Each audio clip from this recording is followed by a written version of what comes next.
Hello friends. Did you know nearly 80% of those who watch my videos aren't subscribed? If you enjoy these stories, please hit that subscribe button and leave a like. It really helps. Thank you for being here. By the way, where are you watching from? Let me know in the comments. I've been hauling freight across the northern routes for close to 12 years now, and I can tell you with absolute certainty that the roads up here don't follow the same rules as the ones down south. There's something about the way darkness settles over these highways. Something that makes a man question whether he's still driving through the same world he woke up in that morning. My name's Cole Briggs, and what happened to me on the White Horse Run in February of last year still keeps me up at night, staring at my ceiling, wondering if I ever really made it back at all. On paper, the load was quite easy. I was going to transport industrial equipment from Dawson Creek to Whitehorse, a route I had probably traveled many times before. The dispatcher, a man named Rick who worked the night shift while I was driving, gave me the usual information. A 16-hour drive, weather conditions at minus 38 degrees, highway conditions moderate. There was nothing I hadn't handled before. I had finished loading the previous afternoon, double-checked my chains, made sure my diesel fuel wouldn't freeze in the cold, and hit the road around 3 in the afternoon, just as the sun began to set early in the winter. The first few hours were uneventful in that particular way. Northern drives always are. The highway stretched out ahead of me like a gray ribbon laid across an endless white tablecloth. Trees pressing in from both sides, their branches heavy with snow that hadn't melted since November. Every 20 miles or so I'd pass another rig heading south, and we'd exchange that brief flash of high beams that serves as the only real communication up here. The radio kept me company for a while. Some talk show out of Prince George discussing hockey scores and weather patterns, but the signal started breaking up around mile marker 287, dissolving into static that sounded almost like whispering if you listened to it long enough. I'd been driving for about 6 hours when I noticed the first oddity, though at the time I didn't think much of it. There was a green highway sign ahead, the kind that tells you what's coming up at the next junction.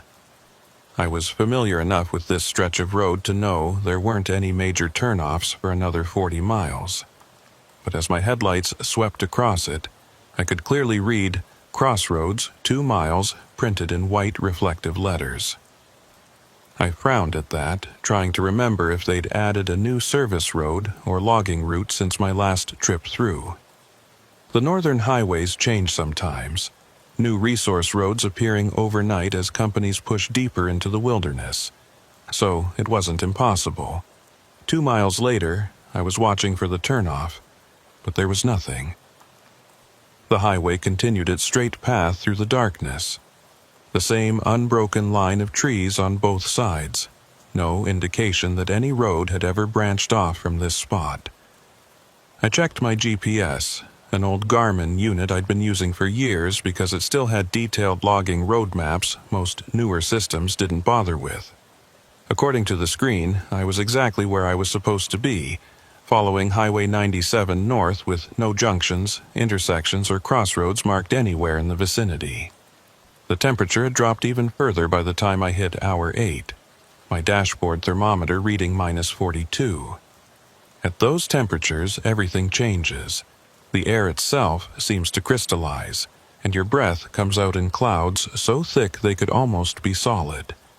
I'd been through worse, but there was something about this particular cold that felt different, felt deliberate somehow. The kind of cold that doesn't just freeze your skin but seems to seep into your bones and settle there, making a home in your marrow. I was thinking about pulling over at the next rest area when I saw the sign again. Same green reflective surface, same white lettering. Crossroads, 2 miles. This time I was certain something was wrong. I'd been watching the road carefully, and I knew for a fact I hadn't passed any crossroads the first time. More than that, I'd been keeping track of the mile markers, and I was at least 40 miles past where I'd seen that first sign.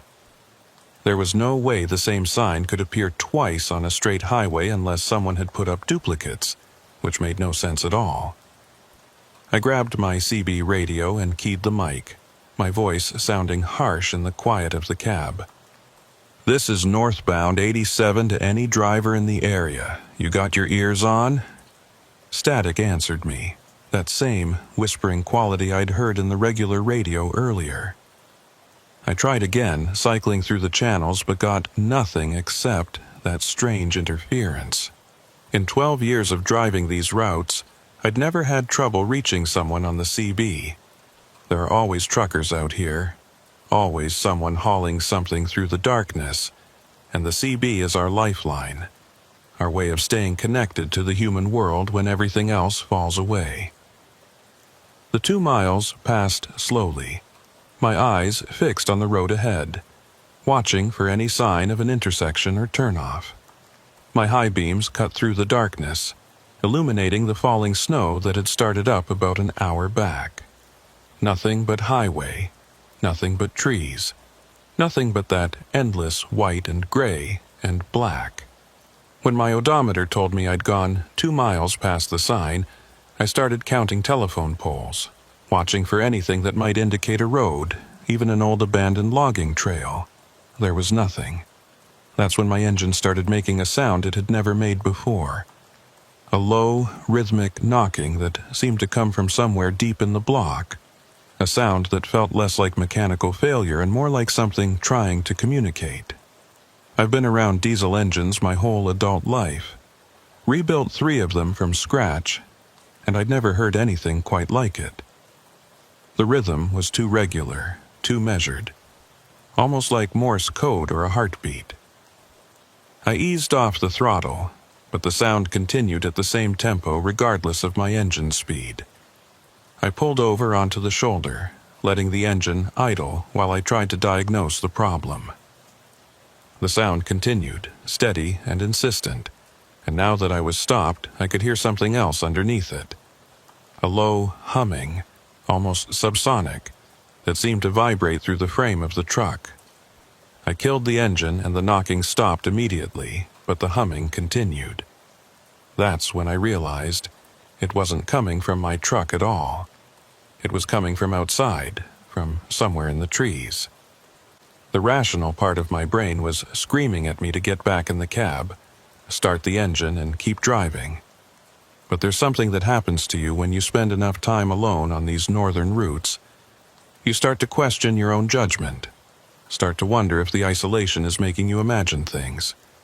I needed to know if that sound was real, if there was actually something out there in the darkness, or if I was finally succumbing to the particular kind of madness that claims truckers who spend too many nights staring at empty highways. I grabbed my flashlight from the cab, a heavy mag light that could double as a weapon if needed, and stepped out into the cold. The temperature hit me like a physical blow, the kind of cold that makes your lungs ache and your eyes water. I could feel my beard starting to frost up immediately, ice crystals forming in the moisture of my breath. The humming was clearer now, a deep bass tone that I could feel in my chest more than hear with my ears. It seemed to be coming from the tree line about 30 yards off the highway. I walked toward the sound, my boots crunching in the snow that had drifted across the shoulder. My flashlight beam cut through the darkness, illuminating twisted branches and shadows that seemed to move just outside the circle of light. The humming grew louder as I approached the trees, and I could start to make out what looked like a structure of some kind hidden in the shadows. Not a building exactly, but something man-made, something that didn't belong in this wilderness. As I got closer, I could see it was some kind of junction box or generator housing, a metal structure about the size of a small shed, partially buried in snow. The humming was definitely coming from inside it, that deep vibration that I could feel through the soles of my boots. There were no markings on it, no utility company logos or warning signs, just rusted metal and darkness. I reached out to touch it, and the moment my gloved hand made contact, the humming stopped. The silence that followed was absolute. No wind in the trees, No distant highway sounds, nothing but my own breathing and the faint creak of leather as I shifted my weight. I stood there for what felt like minutes, but was probably only seconds, my hand still pressed against the cold metal, waiting for something to happen. When nothing did, I pulled back and returned to my truck, walking faster than I'd like to admit, looking over my shoulder every few steps.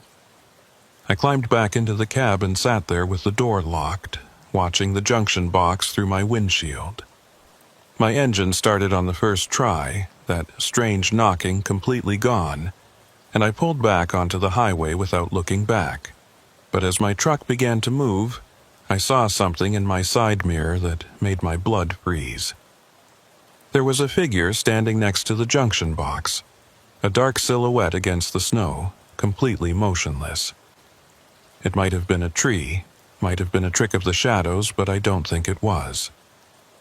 The next 40 miles passed in a blur of snow and darkness and growing unease. I kept checking my mirrors, expecting to see headlights behind me or that figure somehow keeping pace with my truck, but there was nothing. The CB continued to produce only static, and my cell phone showed no signal, which wasn't unusual this far north but felt particularly isolating tonight. I was completely alone out here, and the realization settled over me like a weight. I saw the sign for the third time just after 2 in the morning. Crossroads, 2 miles. Same green sign, same white letters, but this time there was something different about it. As my headlights swept across the reflective surface, I could have sworn the number changed. Not dramatically, not in any way I could point to and say definitively that I'd seen something impossible, but a subtle shift, a momentary flicker where the 2 looked like it might have been a 0 or an 8 or some symbol I didn't recognize. I was tired by then, exhausted in a way that went beyond just physical fatigue. The kind of tired where your thoughts start to blur and reality takes on a dreamlike quality. I'd been driving for over 10 hours at that point, and the isolation was getting to me in ways I didn't want to admit. But I was certain I'd seen that sign change. Certain, with the same bone-deep conviction that told me something was fundamentally wrong about this entire night. This time, when I reached the 2-mile mark, something was different. There was a road, not a highway junction or a paved turnoff, but a narrow gravel path that cut off to the right, disappearing into the trees. There was no sign marking it, no indication of where it led or what it was for, but it was undeniably there. A break in the endless tree line that I was certain hadn't existed on my previous passes. I slowed the truck, the rational part of my brain telling me to keep driving, to ignore this impossible road and focus on reaching Whitehorse. But curiosity has always been my weakness, that need to understand, to solve puzzles, to make sense of things that don't add up. I told myself I'd just drive down the road a short distance, see if there was any indication of what it was for, then turn around and continue my route. It was a lie I told myself with full knowledge that it was a lie, but I told it anyway. The gravel road was barely wide enough for my truck, branches scraping against both sides as I crept forward. My headlights revealed a path that looked like it hadn't been maintained in decades. Deep ruts and scattered rocks that forced me to crawl along at maybe 5 miles per hour. I drove for what felt like hours but was probably only 10 or 15 minutes, the trees pressing in closer with each passing moment. Then the road opened up into a clearing, and I saw it. There, in the middle of absolute nowhere, illuminated by my headlights, was a crossroads. 4 roads met in a perfect intersection, each one stretching off into the darkness in a different direction. And at the center of the intersection, where the roads crossed, there was something that made my hands tighten on the steering wheel. A post, maybe 8 feet tall, with no signs or markers, just old, weathered wood that looked like it had been standing there for longer than these roads had existed. I brought my truck to a stop, engine idling, trying to make sense of what I was seeing. 4 roads in the middle of the wilderness.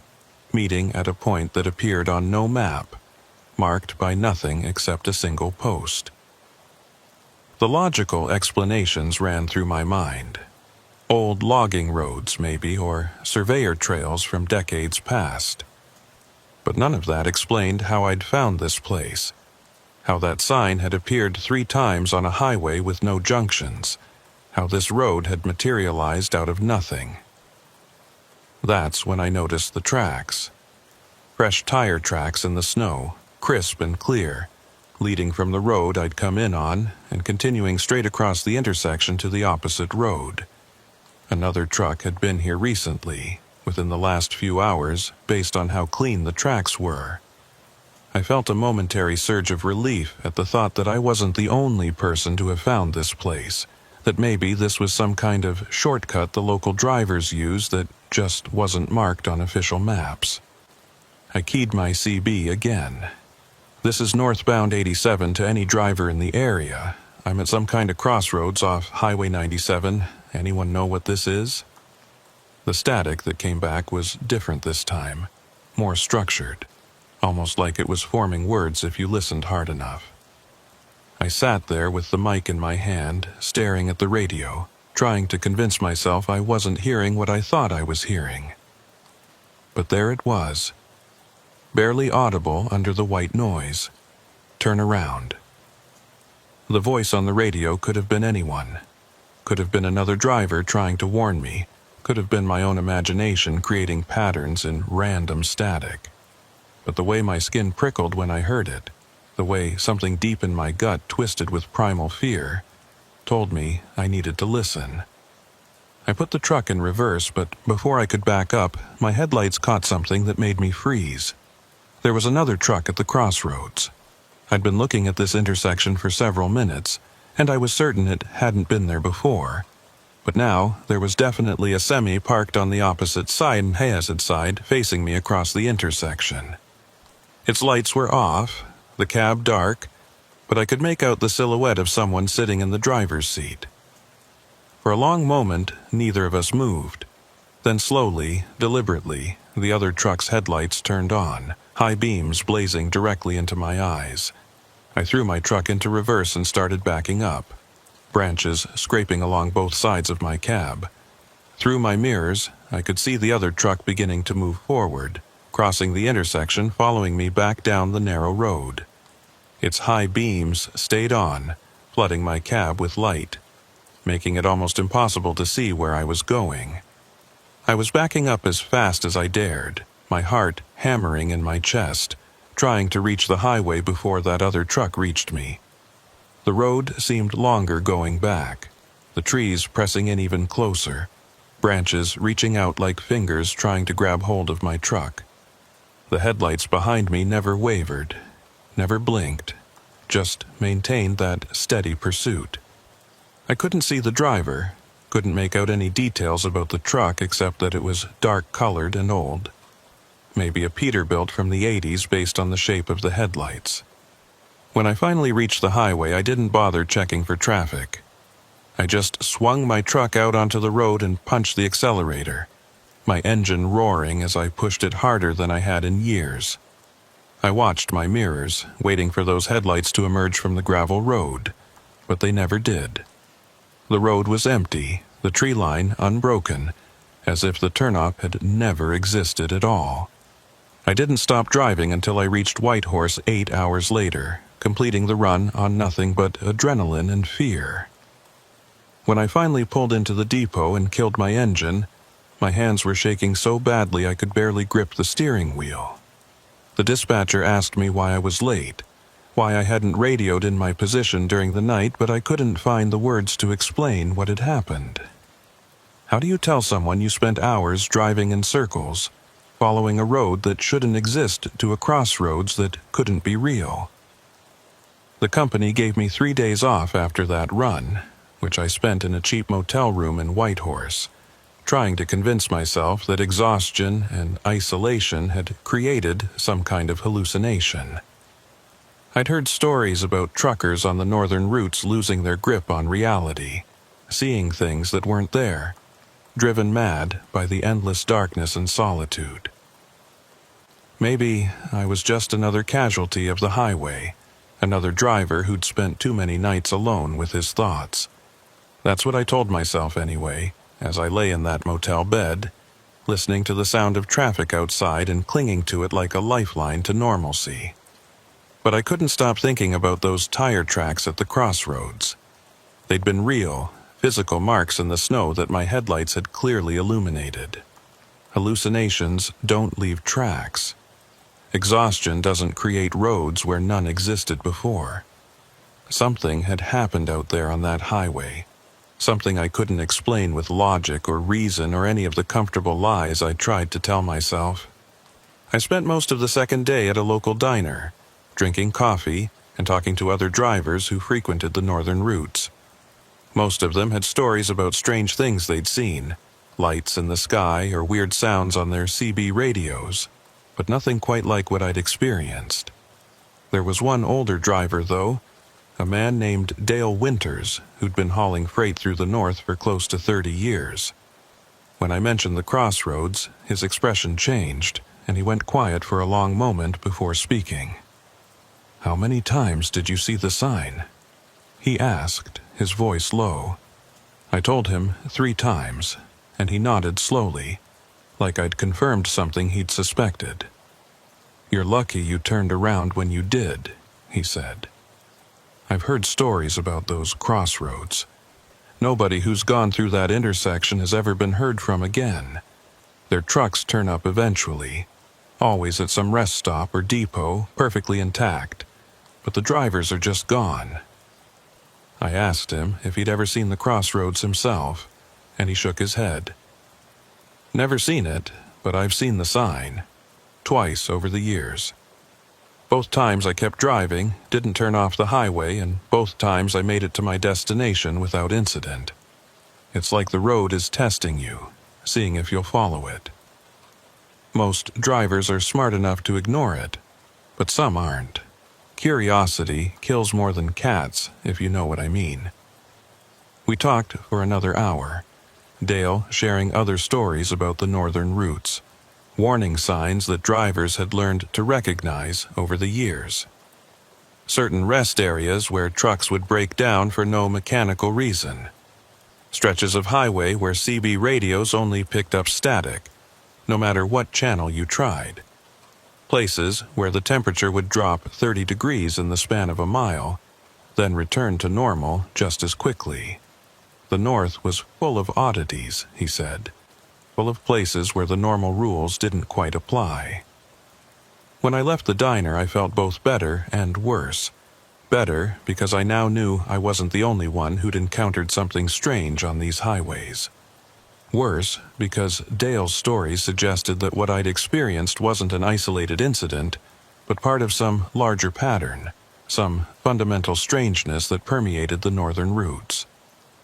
And the fact that other drivers had vanished after going through that intersection made my own escape feel less like luck and more like a temporary reprieve. I picked up my next load on the 4th day, a straightforward haul from Whitehorse down to Fort Nelson. The route took me back along Highway 97, the same stretch of road where I'd seen that first sign, and I'd be lying if I said I wasn't nervous about it. But the company needed drivers, and I needed the money. And sitting around in motel rooms wasn't going to pay my bills or answer any of the questions that kept circling through my mind. The drive started normal enough. Clear skies, decent road conditions, temperature holding steady around -30. I passed several other trucks heading north, and the CB was active with the usual chatter about weather and road conditions and where to find the best coffee. Everything was exactly as it should be, exactly as I'd driven this route dozens of times before.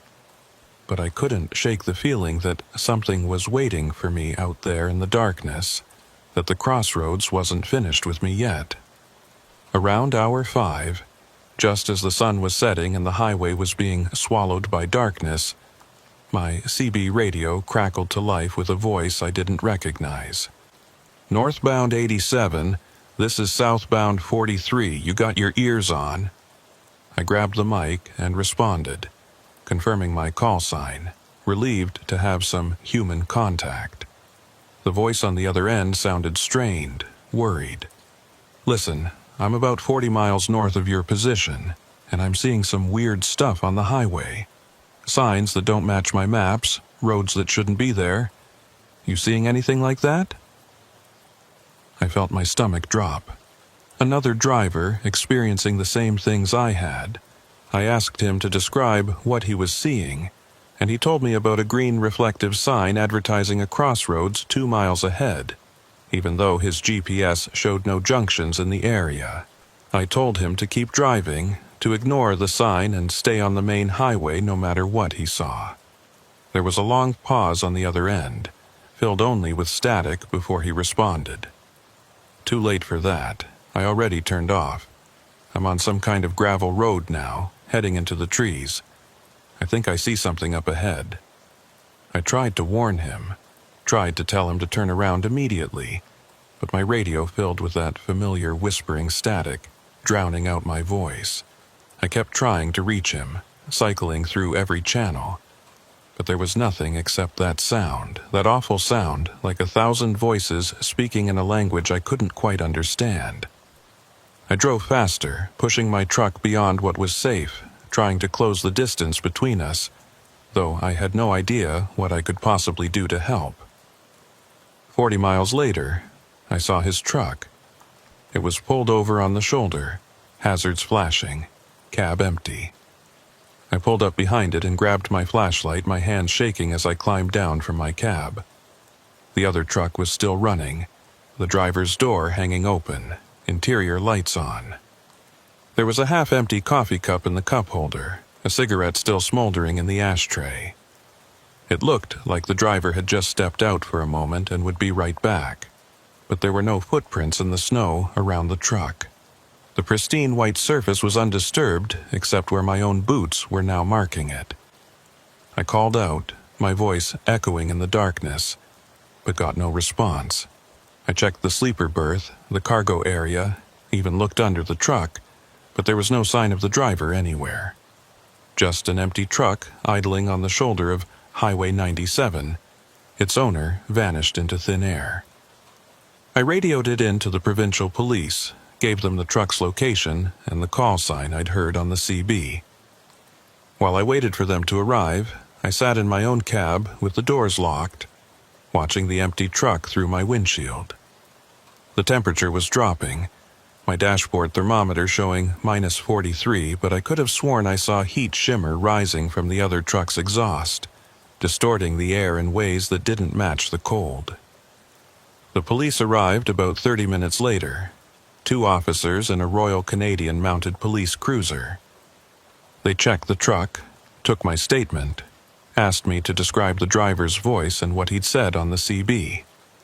I told them everything except the part about the crossroads, about the impossible signs and the roads that shouldn't exist. I didn't think they'd believe me, and I wasn't sure I wanted them to investigate too closely. Some things are better left alone. They told me I could continue my route, that they'd handle the abandoned truck and run the plates to identify the driver. As I pulled back onto the highway, I looked in my mirror and saw the 2 officers standing next to the empty truck, their flashlights cutting through the darkness.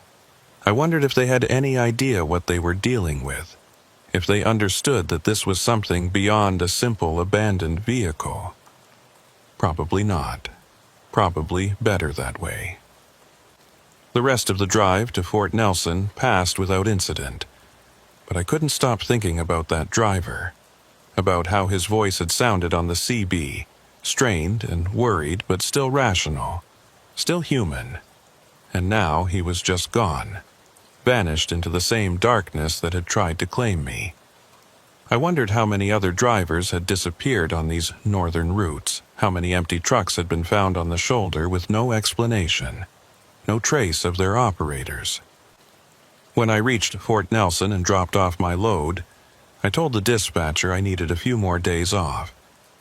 She didn't argue, probably saw something in my face that convinced her I needed the break. I checked into another motel, this one even cheaper than the one in Whitehorse, and spent 2 days just sitting in my room, trying to make sense of what was happening. But the more I thought about it, the less sense it made, and I started to wonder if sense had anything to do with it at all. On the third day, I drove to the local library and started researching the history of Highway 97. I found articles about its construction in the 40s, stories about early truckers who'd pioneered the route, accounts of accidents and weather-related closures. But I also found something else, buried in old newspaper archives from the 50s and 60s. There were multiple reports of drivers going missing on the northern stretch of the highway, their trucks found abandoned with no sign of struggle or foul play. The articles called it the Highway 97 Mystery, and authorities at the time had blamed everything from wild animal attacks to Soviet agents to simple drivers walking away from their rigs. But one article, from 1963, mentioned something that made my blood run cold. A driver who'd survived claimed he'd been following strange signs that appeared on the highway, advertising a crossroads that didn't exist on any map. He'd turned onto a gravel road and driven for miles before realizing something was wrong and managing to turn around. When he reported his experience to the police, they'd dismissed it as exhaustion-induced hallucination. 3 days later, he'd disappeared on another run, his truck found idling on the shoulder with no trace of him anywhere. I made copies of every article I could find, filling a folder with accounts of disappearances and strange occurrences along Highway 97. Most of them were from decades past, but there were more recent reports too, including one from just last year about a driver who'd radioed in that he was seeing impossible things on the highway. His transmission had cut off mid-sentence, and his truck was never found. That night, I lay in my motel room with those articles spread out on the bed around me, trying to find a pattern, some explanation that would make sense of it all. But there was no pattern except the highway itself, that long ribbon of asphalt cutting through the northern wilderness, a boundary between the normal world and something else. And the crossroads seemed to be the heart of it, the place where whatever existed out there in the darkness could reach through and pull drivers into its realm. I realized I had a choice to make. I could quit trucking, find some other line of work, abandon these northern routes and try to forget everything I'd seen.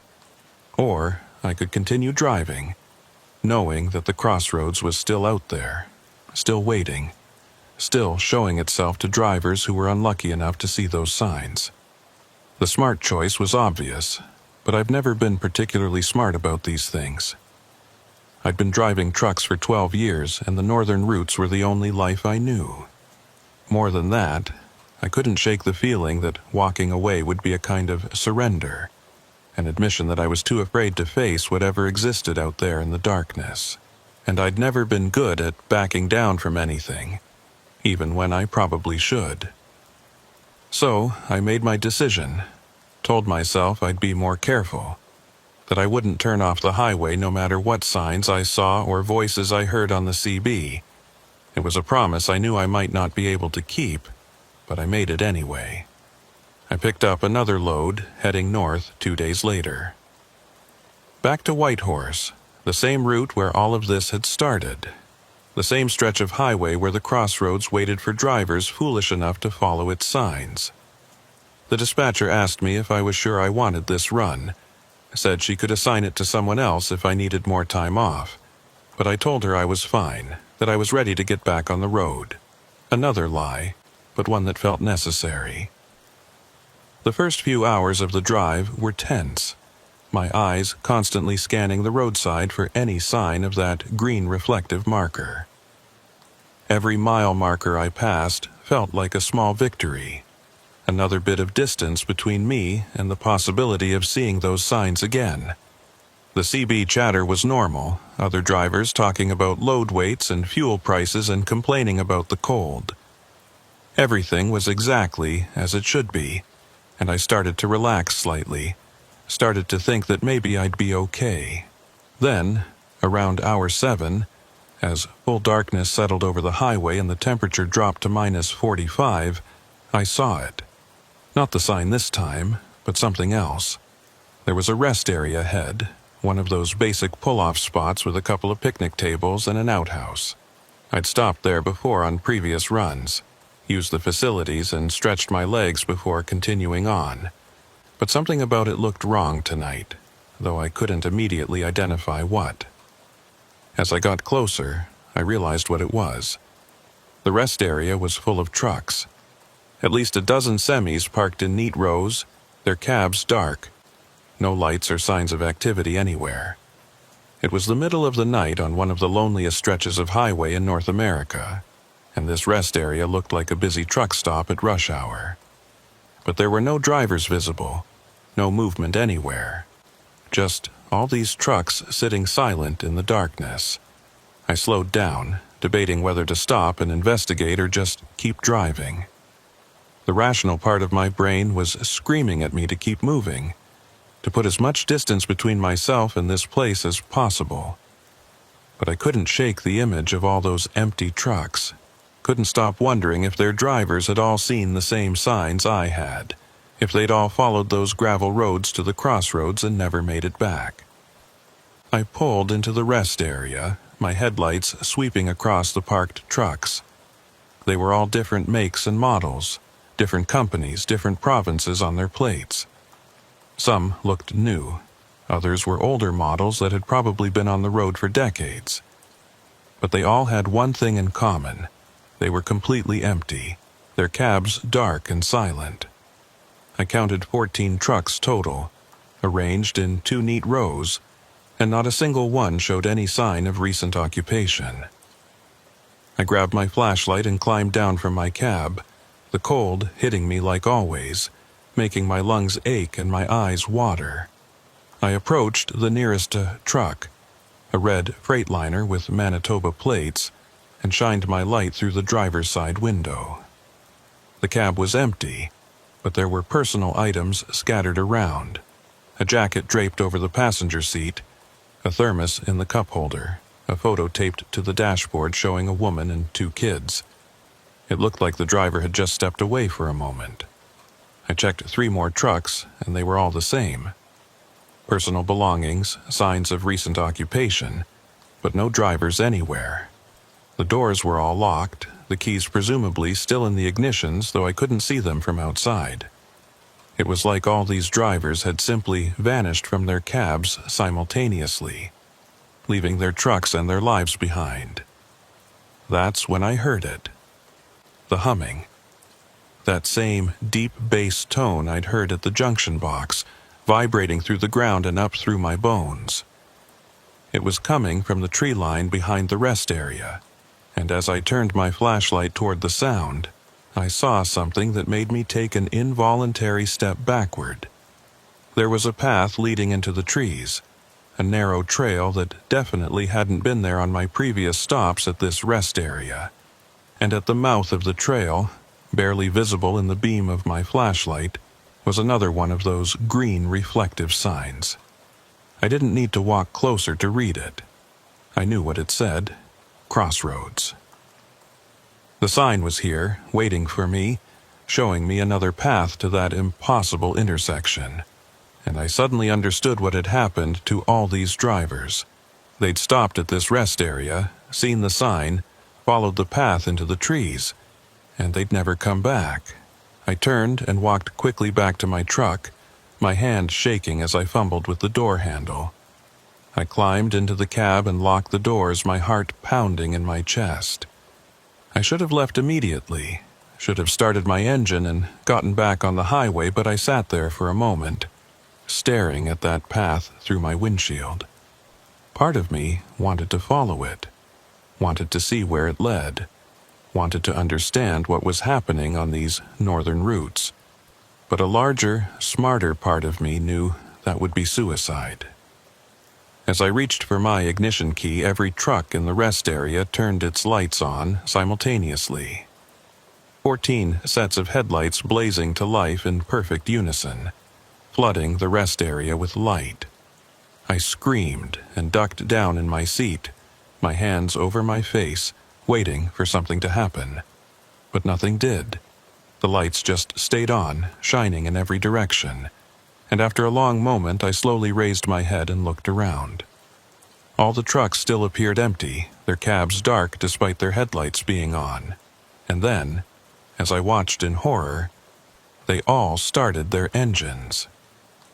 14 diesel engines roaring to life with no one in the driver's seats, the sound echoing through the night. I fumbled with my own ignition, my hands shaking so badly I could barely turn the key, but my truck started on the first try. I threw it into gear and accelerated out of the rest area, not caring about the ice on the road or the danger of driving too fast in these conditions. In my mirrors, I could see all 14 trucks pulling out behind me, forming a convoy that followed me back onto the highway. Their headlights stayed on high beam, flooding my cab with light, making it almost impossible to see where I was going. I pushed my truck as hard as I dared, the engine screaming in protest, but the convoy maintained its distance, never closing the gap, but never falling behind either. The 14 trucks followed me for the next 47 miles. I know the exact distance because I was watching my odometer obsessively, counting every tenth of a mile, using the numbers as a way to keep myself grounded in reality. The convoy maintained perfect formation behind me, 2 rows of 7 trucks each, their headlights creating a wall of light that eliminated any shadows and made the highway ahead look flat and surreal, like I was driving through a photograph rather than actual 3-dimensional space. My CB radio had gone completely silent, not even static anymore, just dead air that somehow felt more ominous than the whispering had. I tried my cell phone, but there was no signal, which wasn't surprising this far north, but the complete absence of any bars felt deliberate somehow, like something was actively blocking my ability to communicate with the outside world. I was alone out here with 14 ghost trucks that shouldn't be moving, and there was nobody I could call for help. The weirdest part was how the other trucks moved. They weren't weaving or drifting the way you'd expect from unmanned vehicles. They maintained perfect lane discipline, taking curves smoothly, adjusting their speed to match mine exactly. It was like they were being driven by expert truckers, except there was nobody in the cabs. I could see that clearly every time I checked my mirrors, could see the empty driver's seats illuminated by dashboard lights. Around mile 32 of the pursuit, something changed. The lead truck in the left lane, the same red Freightliner I'd shined my flashlight into back at the rest area, started to pull forward. It accelerated slowly, deliberately, coming up alongside me until we were running parallel. I looked over at it, and my blood went cold. There was someone in the driver's seat now. A figure, dark and indistinct, hands on the steering wheel, head turned toward me. But I couldn't make out any features. Couldn't see a face or clothing or anything that would identify it as human. It was just a silhouette, a shadow in the shape of a person. I pressed down harder on my accelerator, trying to pull ahead, but the Freightliner matched my speed. The figure in the driver's seat continued to stare at me, motionless except for the small adjustments it made to the steering wheel. We drove like that for what felt like hours, but was probably only a few minutes, 2 trucks side by side on an empty highway in the middle of the night, one driven by a terrified human and the other by something that only resembled one. Then the figure raised its right hand and pointed forward, toward something on the road ahead. I looked where it was indicating and saw another one of those green signs coming up. Crossroads, 1 mile. My hands tightened on the steering wheel. I wasn't going to follow that sign, wasn't going to turn off the highway no matter what happened. I'd made that mistake once before, and I wasn't going to make it again. But as I approached the 1 mile marker, I realized I might not have a choice. The 14 trucks behind me were closing ranks, tightening their formation, boxing me in. The Freightliner beside me drifted slightly toward my lane, forcing me toward the shoulder. I tried to brake, but the trucks behind me accelerated, their front bumpers getting dangerously close to my rear. I tried to speed up, but the freightliner matched me and continued pushing me over. I was being herded, forced toward the turnoff that I knew would appear at the 2-mile mark. These trucks, these things that looked like trucks but clearly weren't, were guiding me toward the crossroads whether I wanted to go or not. I looked at my fuel gauge and saw I was down to a quarter tank. I'd been planning to fuel up in Fort Nelson, but that was still 3 hours away, and I wasn't going to make it with these trucks forcing me to maintain high speed. That's when I saw the other sign, a small brown marker that indicated a maintenance road coming up in half a mile. It was the kind of road used by highway crews to access remote sections for repairs, usually gated and locked, but it represented my only chance to break free from this convoy. I waited until the last possible moment, then yanked my steering wheel hard to the right, taking the maintenance road turnoff at a speed that made my truck lean dangerously.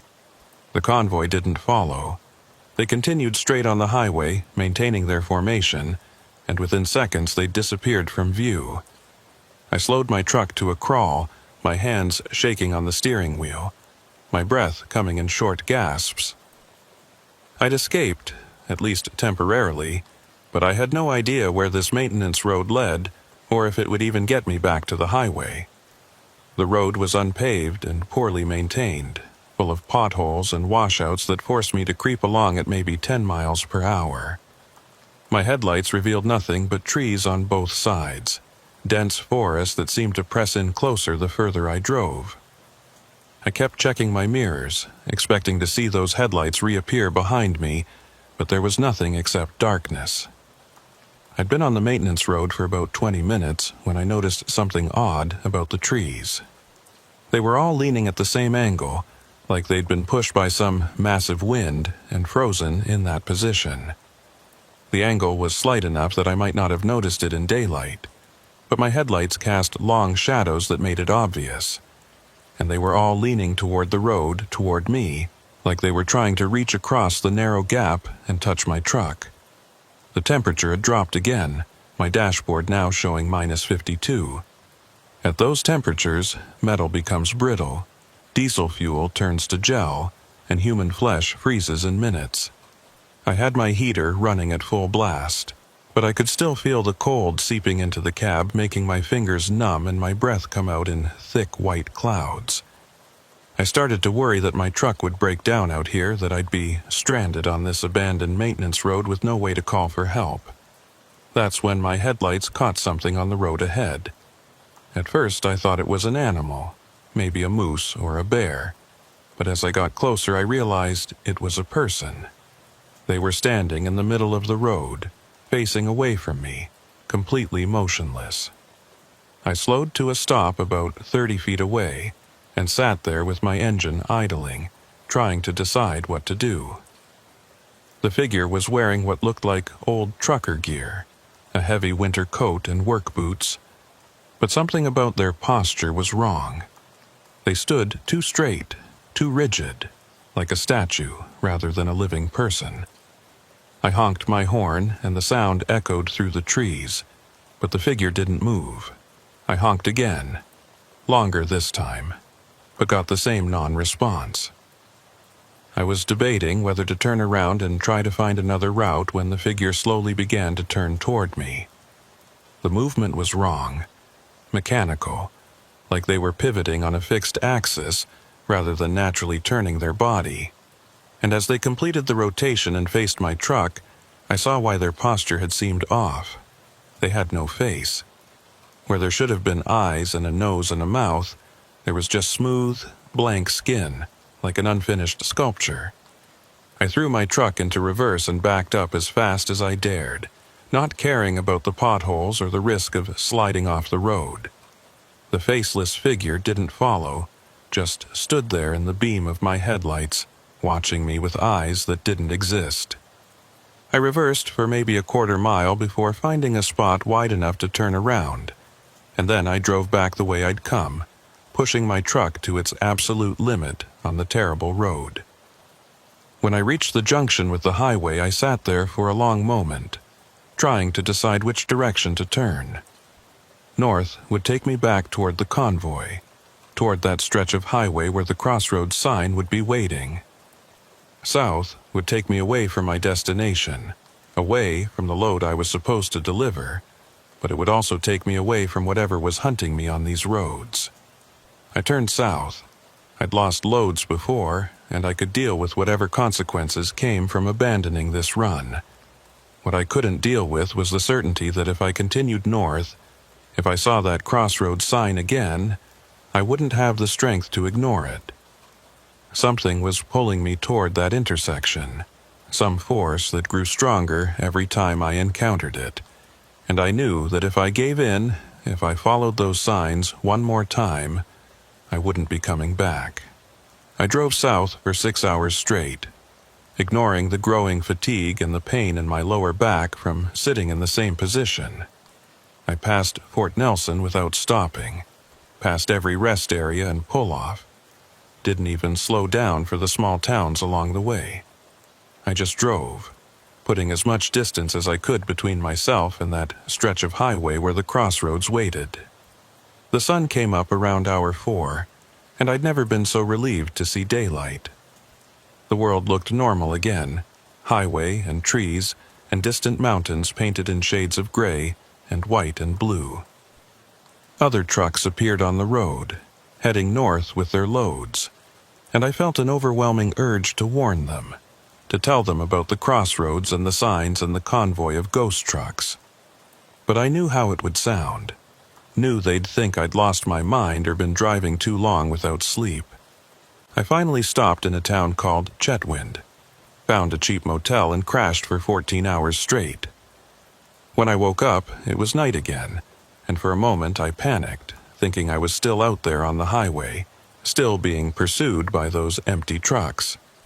But I could hear traffic outside my window, could see streetlights and neon signs, all the comfortable proof of civilization and normalcy. I was safe, at least for now. I called the company the next day and told them I'd had mechanical trouble, that I'd been forced to abandon the load and would need a few days to get my truck repaired. They weren't happy about it, but they didn't fire me either. I think the dispatcher could hear something in my voice that convinced her not to push too hard. I told her I'd call back when I was ready to take another run, but I had no idea if that was true. I spent a week in Chetwynd, just existing, trying to process what had happened. I'd start to convince myself that it had all been some kind of exhaustion-induced hallucination, that the isolation and stress had made me see things that weren't there. But then I'd remember details that were too specific, too real to be imaginary.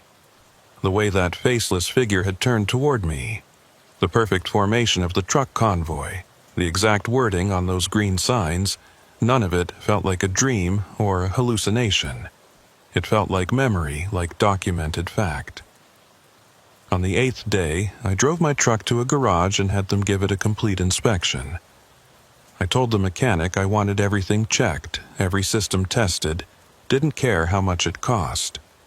He looked at me like I was crazy but did the work anyway. When he was done, he told me my truck was in perfect condition, no mechanical issues at all.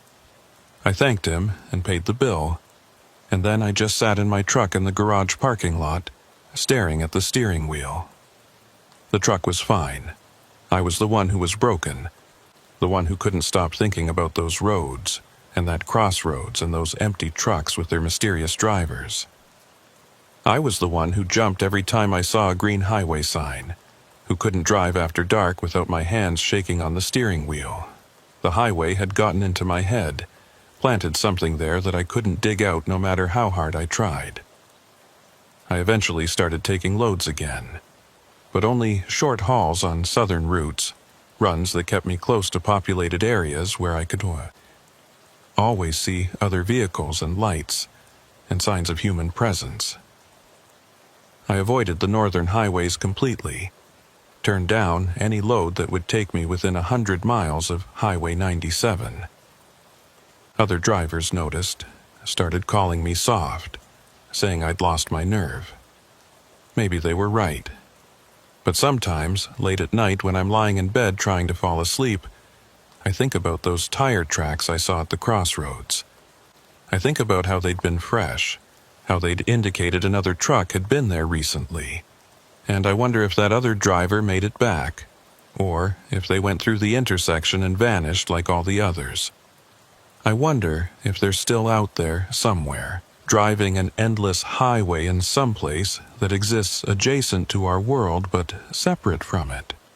And I think about the faceless figure standing on that maintenance road, about how it had turned toward me with mechanical precision, about how it had just stood there, watching me with eyes that didn't exist, as I backed away in terror. I think about how it hadn't followed me, hadn't tried to pursue or attack, had just observed. Like it was marking me somehow, taking note of my presence for future reference. 3 months after my encounter with the convoy, I broke my promise to myself and took a northern load. It wasn't a conscious decision, not really. The company needed someone to make an emergency run to Whitehorse, and the dispatcher called me at 2 a.m, desperate, offering double pay. I was half asleep when I agreed, and by the time I fully woke up and realized what I'd committed to, it was too late to back out without burning bridges I couldn't afford to burn. So I found myself loading up a trailer full of construction equipment, running through my pre-trip checklist with hands that shook just enough to be noticeable. It was late October, the first real cold snap of the season, with temperatures already dropping into the -30s at night. The weather forecast called for clear skies, good road conditions, all the comforting lies that meteorologists tell truckers who have to drive through regions where weather is less a forecast and more a suggestion. I told myself this run would be different. I'd stay on the main highway, wouldn't investigate any strange signs or sounds, wouldn't stop except for fuel and legally required breaks. I'd drive straight through, deliver my load, and get back to the southern routes as quickly as possible. It was a simple plan, and I repeated it to myself like a mantra as I pulled out of the depot just after 4 p.m., the sun already setting in that abbreviated way it does in northern latitudes during fall. The first 8 hours were uneventful. I passed Fort Nelson around midnight, fueled up, and continued north. The CB was active with normal chatter. Other drivers talking about hockey scores and complaining about the cold.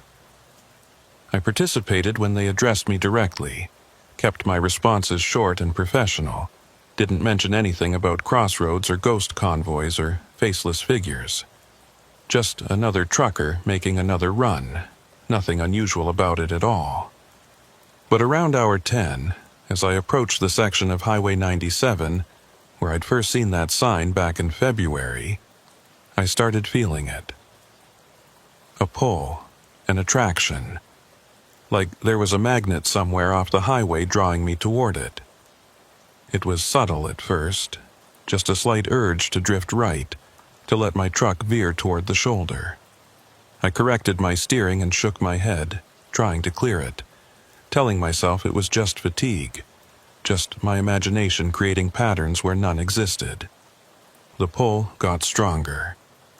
With every mile I drove, the attraction intensified, until I was gripping the steering wheel with both hands, actively fighting to keep my truck moving in a straight line. It felt like I was driving through mud, like the air itself had become resistant, trying to slow me down and push me toward something off the highway. My speedometer said I was doing 65, but it felt like I was barely crawling. That's when I saw it.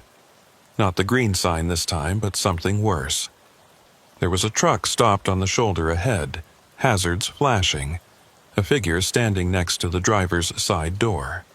As my headlights swept across the scene, the figure turned toward me and waved, the universal signal for, "I need help." Every instinct I had screamed at me to keep driving, to not stop, to not get involved. But I couldn't do it. Some core part of my identity, the part that made me human, wouldn't let me drive past someone who needed assistance. I slowed my truck and pulled onto the shoulder about 50 feet behind the disabled vehicle. Through my windshield, I could see the figure more clearly now. It was a man in trucker gear, heavy coat and winter hat, standing in a posture that looked natural and human and completely normal. He waved at me again, then pointed at his truck's engine, making gestures that suggested mechanical trouble. I sat there with my engine idling, debating what to do, knowing this was probably a trap, but unable to ignore the possibility that it might be a real person who genuinely needed help. I grabbed my flashlight and climbed down from my cab, the cold hitting me with its usual intensity. I approached the other truck cautiously, keeping my distance, ready to run back to my own vehicle at the first sign of anything unusual. The man watched me approach, his face shadowed under his hat brim, his posture relaxed and unthreatening. When I was about 20 feet away, he spoke, his voice rough and gravelly, exactly how you'd expect a long-haul trucker to sound. "Engine's overheating," he said, jerking his thumb toward the hood of his truck. "Thought maybe you'd have some coolant I could borrow. I'm about 2 hours short of Fort Nelson, and I don't think I'll make it without a top-up." It was a completely reasonable request, the kind of thing that happens on the highway all the time. Truckers help each other out, share supplies, provide assistance when someone's in trouble. It's an unwritten rule of the road, but something about this felt wrong. The man's truck was a Kenworth, maybe 20 years old, with Alberta plates that were so rusted I could barely read the numbers. And despite his claim that the engine was overheating, I couldn't see any steam or smoke coming from under the hood, couldn't hear the distinctive ticking sound that hot engines make. More than that, I couldn't shake the feeling that I recognized this truck from somewhere, that I'd seen it before in circumstances I couldn't quite remember. "Sure," I heard myself saying, my voice sounding distant and strange to my own ears. "I've got some coolant in my truck. Let me grab it." I turned to walk back to my semi, and that's when I saw it. There were no tire tracks in the snow behind the Kenworth. The shoulder was covered in a thin layer of fresh powder, maybe an inch deep, and my own truck had left clear tracks when I'd pulled over. But the Kenworth sat on pristine snow, as if it had been placed there by a crane rather than driven into position. I stopped walking and turned back toward the man. He was still standing in the same spot, still watching me, but now that I was looking more carefully, I could see other things that were wrong. He cast no shadow, even though my truck's headlights were shining directly on him. His breath didn't come out in visible clouds, even though the temperature was -38. And now that I was paying attention, I realized he wasn't blinking. He just stood there with his eyes fixed on me, unmoving, waiting. "Who are you?" I asked, my hand tightening on my flashlight. The man tilted his head slightly, and I heard a sound like creaking metal, like rusted hinges protesting movement. "I'm a trucker," he said, his voice still rough and gravelly, but now with an undertone that didn't sound quite human.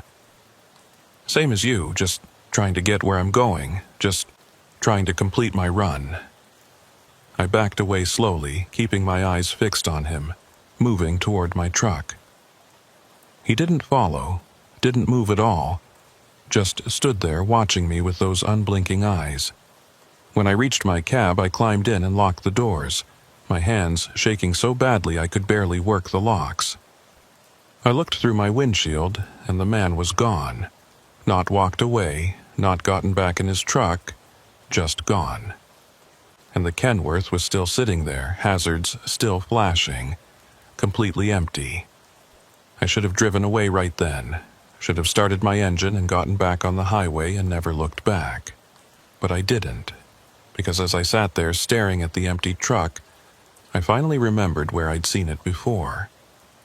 It was one of the 14 trucks from the rest area, one of the vehicles in that ghost convoy that had pursued me 3 months ago. And that meant the man I'd just been talking to was one of the disappeared, one of the drivers who'd followed the signs to the crossroads and never made it back. The pull I'd been feeling intensified suddenly, becoming almost unbearable. It was like someone had wrapped a cable around my chest and was reeling me in, dragging me toward something just off the highway. I looked to my right and saw what I'd been dreading. A narrow opening in the tree line, a path that definitely hadn't been there before, and at its entrance, a green reflective sign that I knew would read, "Crossroads." I tried to start my engine, but my hands wouldn't cooperate. They moved to the ignition, turned the key, but there was no strength in them, no control. It was like I was watching someone else operate my body, some puppet master pulling strings I couldn't see. The engine turned over once, twice, then died. I tried again, and the same thing happened. My truck, which had been running perfectly fine 30 seconds ago, wouldn't start. The path was calling to me. Not literally, not with words or sounds, but with something deeper and more fundamental than language. It was promising me answers, understanding, an end to the confusion and fear that had plagued me since my first encounter with the crossroads. All I had to do was get out of my truck, walk down that path, and find the intersection where everything would finally make sense.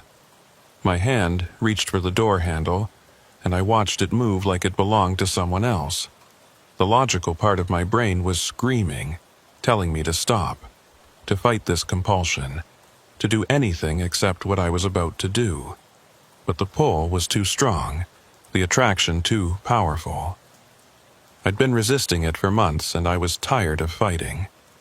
Maybe it would be a relief to finally give in, to see where that path led and what waited at its end. The door opened, and cold air flooded into the cab. I stepped down onto the shoulder, my boots crunching in the snow, and started walking toward the path.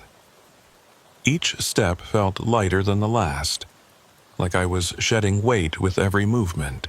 The fear that had been my constant companion for months was fading, replaced by a strange sense of anticipation, almost excitement. I was finally going to see it, finally going to understand what all of this meant. I reached the entrance to the path and paused, looking back at my truck one last time. It sat there on the shoulder, hazards flashing, driver's door hanging open, looking exactly like all those other abandoned trucks I'd seen. In some distant part of my mind, I understood that I was making the same choice all those other drivers had made, that I was becoming another disappearance, another mystery on Highway 97. But that understanding felt academic, unimportant, like it was happening to someone else. The path stretched out before me, disappearing into darkness between the trees. I could see another one of those green signs about 50 yards ahead, and beyond it, what might have been a faint glow, like distant headlights or dawn breaking in the wrong direction. I took a step forward, then another, feeling the pull intensify with each movement. It was almost painful now, this attraction, like my entire being was being stretched toward something just out of sight. And then I heard it. A voice on my CB radio, distant and crackling with static, but unmistakably real. "Northbound 87. This is southbound 29. Do you copy?" I stopped walking, the pull on me loosening slightly. The voice continued, more urgent now. "Northbound 87. If you can hear this, do not leave your truck. Stay on the highway. The path is not what you think it is." I turned and looked back at my truck. At the CB radio, I could see through the open door. The rational part of my brain surged back to life, fighting against the compulsion that had nearly controlled me completely. This was real. This voice on the radio. Another driver trying to warn me the same way I'd tried to warn that other trucker 3 months ago. And if they were warning me, that meant they knew something, had seen something that I needed to hear. I took a step back toward my truck, and the pull resisted, trying to hold me in place. But now that I was fighting it consciously, aware of what it was doing, I found I had some measure of control. I took another step, then another, each one harder than the last, like I was walking through water that grew thicker and more resistant with every movement. The CB continued to crackle, the voice still calling my signal, giving me something to focus on, something to anchor myself to. When I reached my truck, I grabbed the door frame and pulled myself into the cab, slamming the door shut behind me. Immediately, the pull released, and I gasped like I'd been holding my breath underwater. I grabbed the CB mic with shaking hands and keyed it. "This is northbound 87, I copy. Who is this?" Static answered me for a long moment, and I started to think I'd imagined the voice entirely, but then it came back, clearer now. "Doesn't matter who I am. What matters is you're still in your truck. Now start your engine and get back on the highway. Don't look at the path. Don't think about where it leads. Just drive." I turned my ignition key, and my engine roared to life on the first try, like it had never failed. I put the truck in gear and pulled back onto the highway, accelerating hard, needing to put distance between myself and that path. As I drove away, I looked in my mirror and saw the Kenworth was gone, the shoulder empty except for my tire tracks, and the path between the trees had vanished, the tree line unbroken and solid. "Thank you," I said into the CB, but there was no response, just static. I tried calling out several more times over the next hour, but the voice never came back. I don't know if it was a real driver who'd seen my truck sitting there and decided to check on me, or something else, something that wanted to pull me back from whatever edge I'd been standing on. Either way, it had saved me from whatever fate awaited at the crossroads. I completed my run to Whitehorse without any other incidents, dropped off my load, and immediately headed back south. I drove straight through, stopping only for fuel and legally required breaks, not trusting myself to stop anywhere that I might be pulled back toward that path. When I finally made it back to the company depot 3 days later, I walked into the dispatcher's office and quit on the spot. That was 8 months ago. I haven't been on a highway since then, haven't even driven my personal vehicle at night. I got a job at a warehouse, loading trucks instead of driving them, and I tell people I retired from trucking for medical reasons, which isn't entirely a lie. Something inside me broke on that last run, some essential part of my navigation system that let me trust the roads and trust myself. But here's the thing that keeps me up at night, the detail I can't stop thinking about. When I got back to the depot and the mechanics inspected my truck, they found something odd. My odometer showed I'd driven exactly 2,847 miles during that run, but when they checked the GPS logs and fuel consumption, the numbers didn't match. According to those records, I'd actually driven closer to 3,200 miles. There's about 350 miles missing from my odometer. 350 miles that I drove, but that my truck didn't record. And I've been going over my logs and my memories of that trip, trying to figure out when those miles disappeared, when I might have driven through some section of highway that existed outside normal space. But I can't find it. As far as I can remember, I was on Highway 97 the entire time, following the same route I'd driven dozens of times before, which means those 350 miles happened somewhere I can't remember, some stretch of road that my brain has blocked out or edited away. I think about that voice on the CB sometimes, the one that warned me to stay in my truck. I wonder if they'd experienced the same thing, if they'd been pulled toward that path and managed to resist, or if they'd gone through and somehow made it back. I wonder if there are other drivers out there who know about the crossroads, who've encountered it and survived to tell the tale. Or if I'm the only one, the only driver who got close enough to see what it was, but still managed to walk away. Last week, I saw a news story about another trucker gone missing on Highway 97. His truck was found at a rest area, engine still running, personal belongings intact, no sign of the driver anywhere. The police are calling it suspicious, investigating it as a possible abduction or foul play. But I know better. I know he saw the signs, followed the path, found the crossroads, and I know he's not coming back. Sometimes I think about going back up there, trying to find that section of highway where I first saw the sign, trying to understand what the crossroads actually is and why it hunts drivers on the northern routes. But that's just fantasy, just my brain trying to create some sense of closure where none exists. The truth is, I'm too afraid to ever drive those roads again, too afraid of what I might see, what I might be compelled to do. Because here's what really terrifies me. When I was walking down that path, when I was being pulled towards the crossroads, part of me wanted to go. Part of me still wants to go. And I don't know if that desire comes from the crossroads itself, from whatever force operates through those signs and paths, or if it comes from something inside me, some self-destructive impulse that the crossroads recognized and exploited. I keep a map of Highway 97 in my apartment now, pinned to the wall above my desk. I've marked all the locations where I encountered the signs, where I saw the paths, where other drivers have disappeared. I'm looking for a pattern, some logic to when and where the crossroads appears. But there isn't one. Or if there is, it's beyond my ability to comprehend.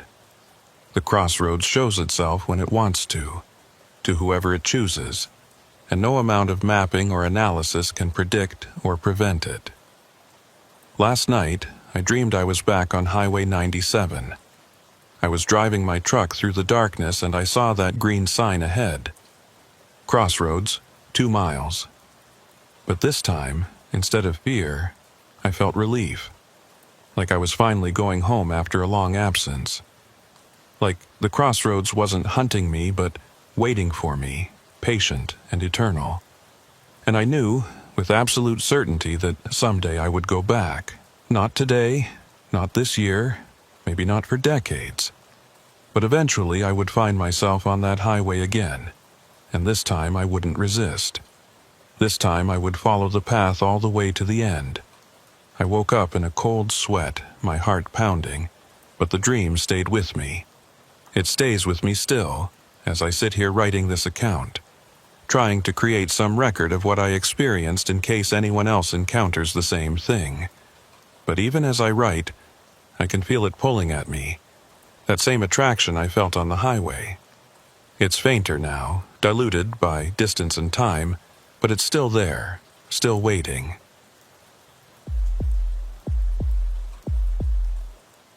My name is Mason Garrett, and I've been running freight through the Yukon and Northwest Territories for the better part of 9 years. Most people think trucking is a simple job, just pointing a vehicle in one direction and keeping it between the lines until you reach your destination. But up here in the territories, where winter lasts 8 months and the darkness swallows everything from November through February, trucking becomes something else entirely. It becomes a test of your ability to stay human when every external condition is trying to convince you that you're the last person alive on Earth. I learned to drive from my old man, who spent 30 years hauling loads through these same frozen wastelands before his heart gave out during a run to Inuvik.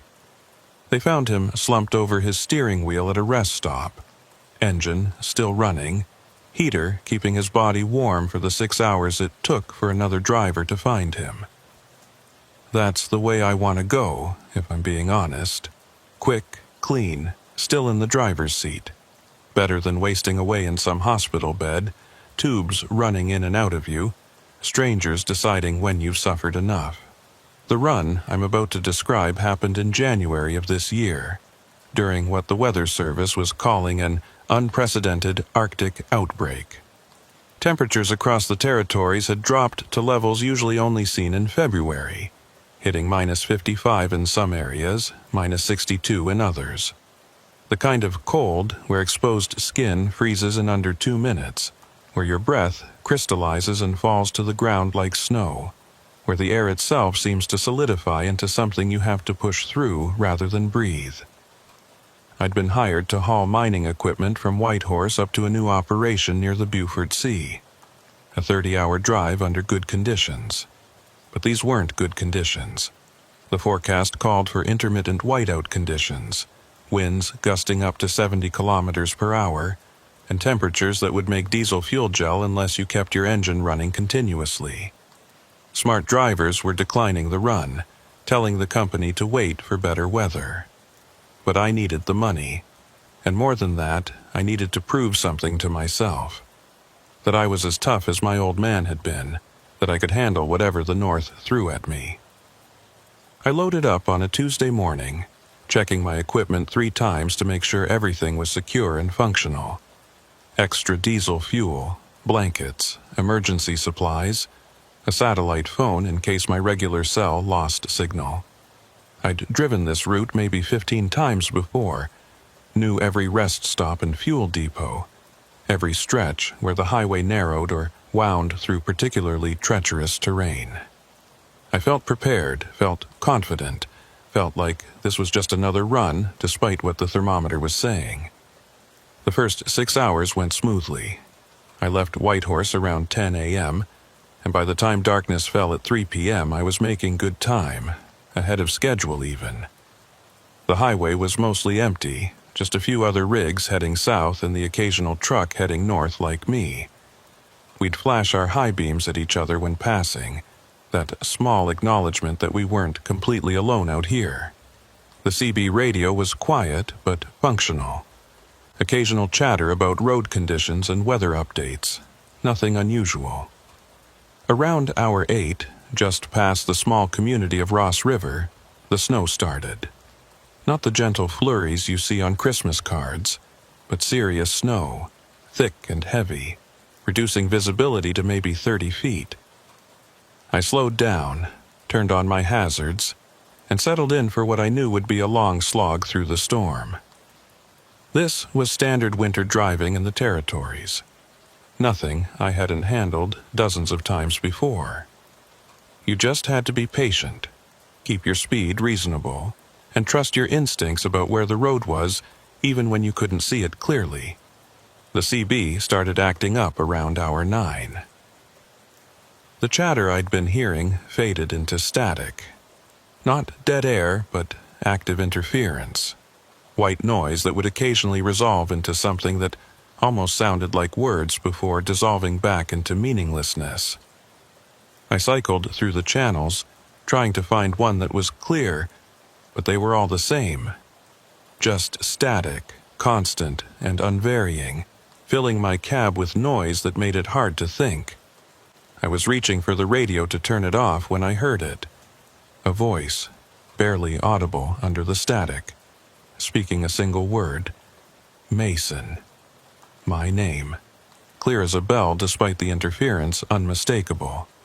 I grabbed the CB mic and keyed it, asking who was trying to reach me, giving my call sign and position.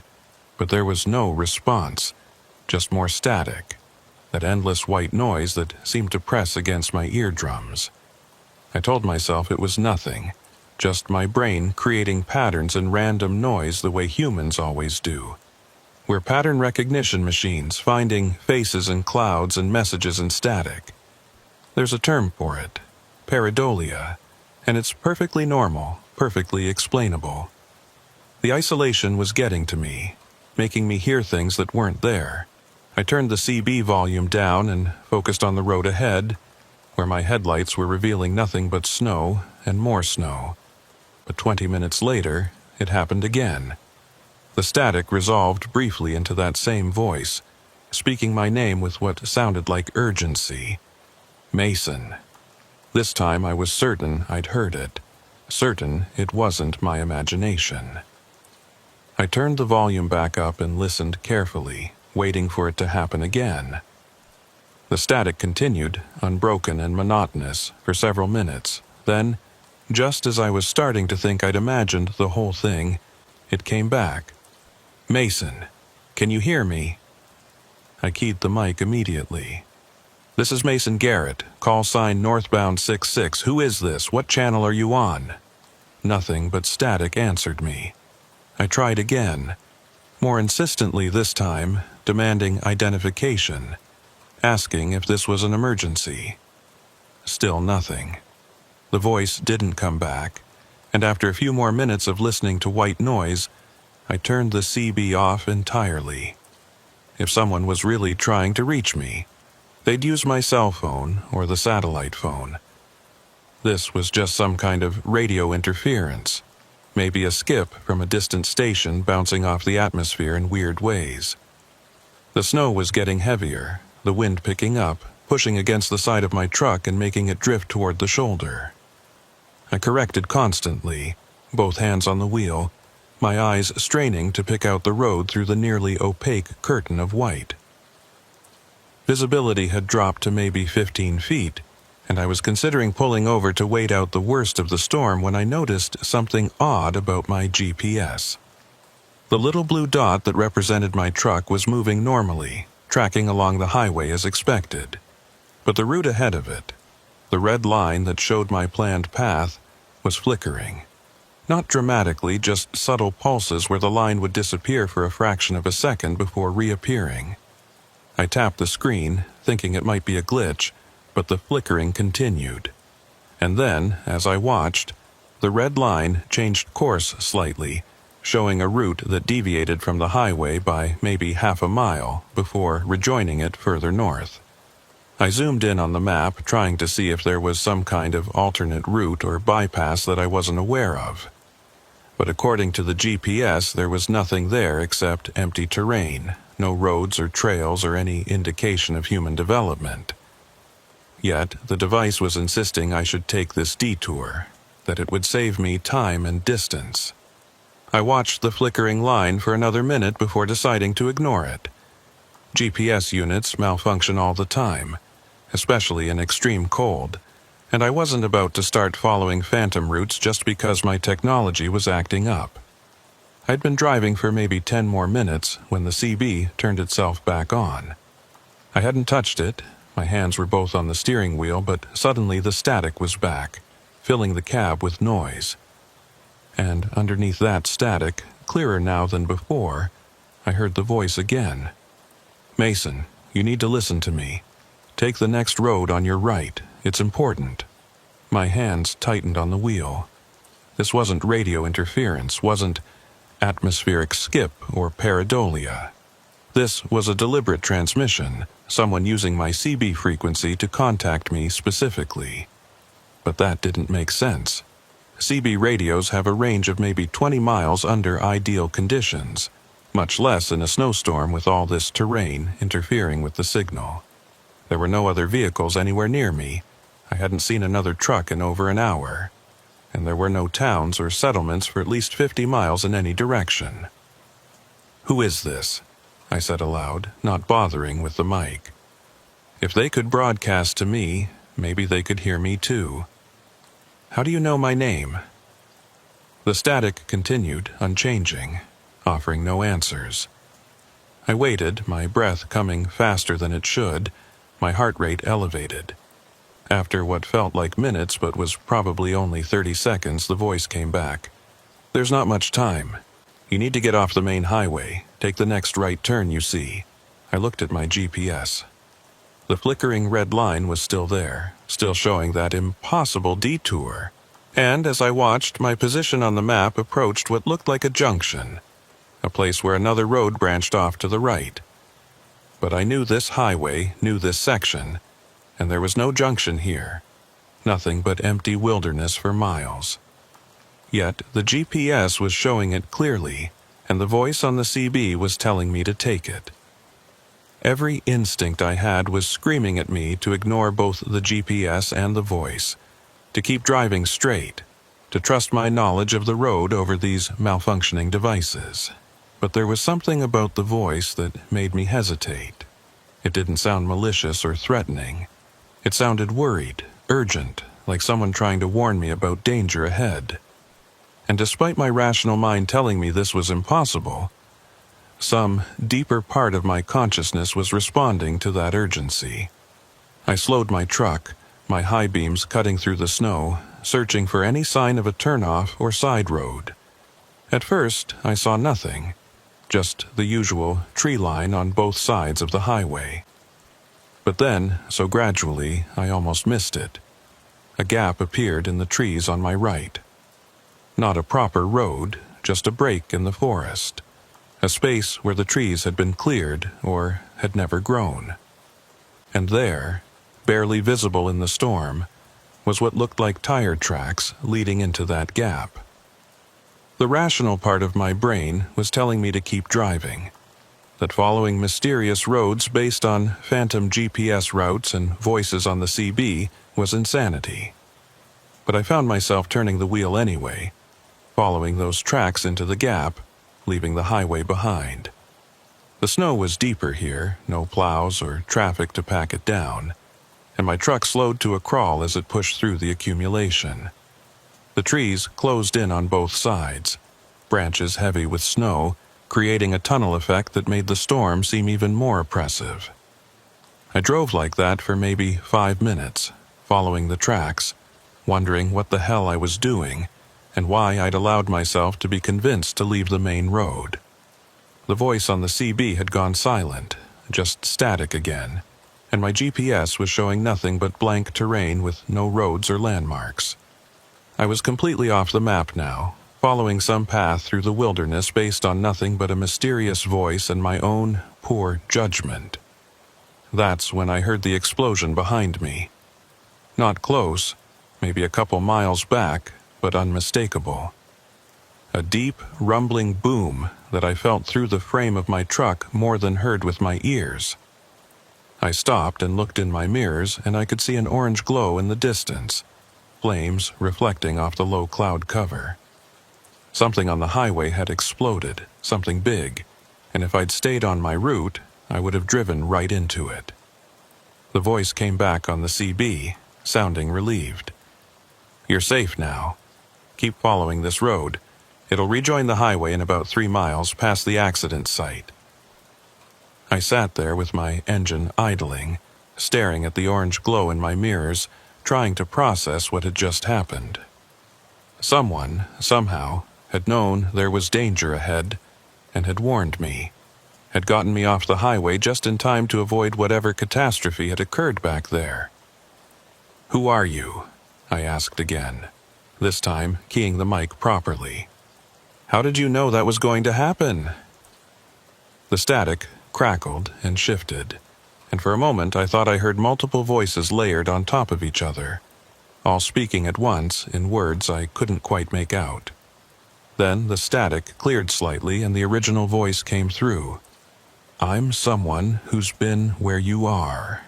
Someone who knows these roads better than you think. Just keep driving, Mason. Follow the tracks. You'll be back on the highway soon." I did as instructed, following the tire tracks through the snow, my mind racing with questions that had no good answers. After about 10 minutes, the trees began to thin out, and I could see the highway ahead, the familiar gray strip cutting through the white landscape. I pulled back onto the main road and continued north, my hands shaking slightly on the steering wheel. In my mirrors, I could still see that orange glow in the distance, whatever was burning back there still ablaze. I tried calling the authorities on my satellite phone, reporting the explosion and giving them the approximate location. The dispatcher said they'd send emergency services to investigate, asked me if I was all right, if I needed assistance. I told them I was fine, that I'd taken a detour and missed whatever had happened. They thanked me for the report and told me to drive carefully. Standard procedure, standard response. Nothing that acknowledged how impossible the entire situation was. The CB was silent now, just dead air, no static or voices or any indication that it was even functional. I tried transmitting, calling out to the mysterious voice that had warned me, but got no response. It was like the frequency had been abandoned, like whatever presence had been using it to contact me had served its purpose and moved on. I left the radio on anyway, volume turned up, hoping to hear that voice again, hoping for some explanation of what had just happened. None came. I drove through the night, following Highway 1 as it wound north through the mountains and valleys, the storm gradually lessening until it was just light snow falling rather than the whiteout conditions I'd been dealing with. Other trucks appeared on the road, heading south, and when we passed each other and flashed high beams, everything felt normal again. Like the previous hour had been some kind of fever dream, some hallucination brought on by isolation and cold and the hypnotic effect of driving through endless white. But it wasn't a hallucination. I learned that the next morning when I stopped for fuel at a depot in Mayo. The woman behind the counter asked me if I'd heard about the accident on Highway 1. Said it had been all over the news. A propane tanker had jackknifed and exploded, taking out 2 other vehicles and closing the highway for 8 hours. 3 people had died, burned beyond recognition. The accident had happened right around the time I would have been passing through that section if I'd stayed on my original road.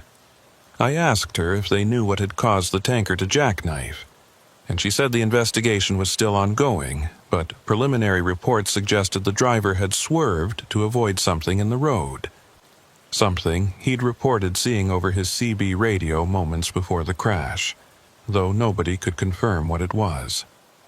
His last transmission had been garbled, mostly static, but the investigators had managed to extract a few words.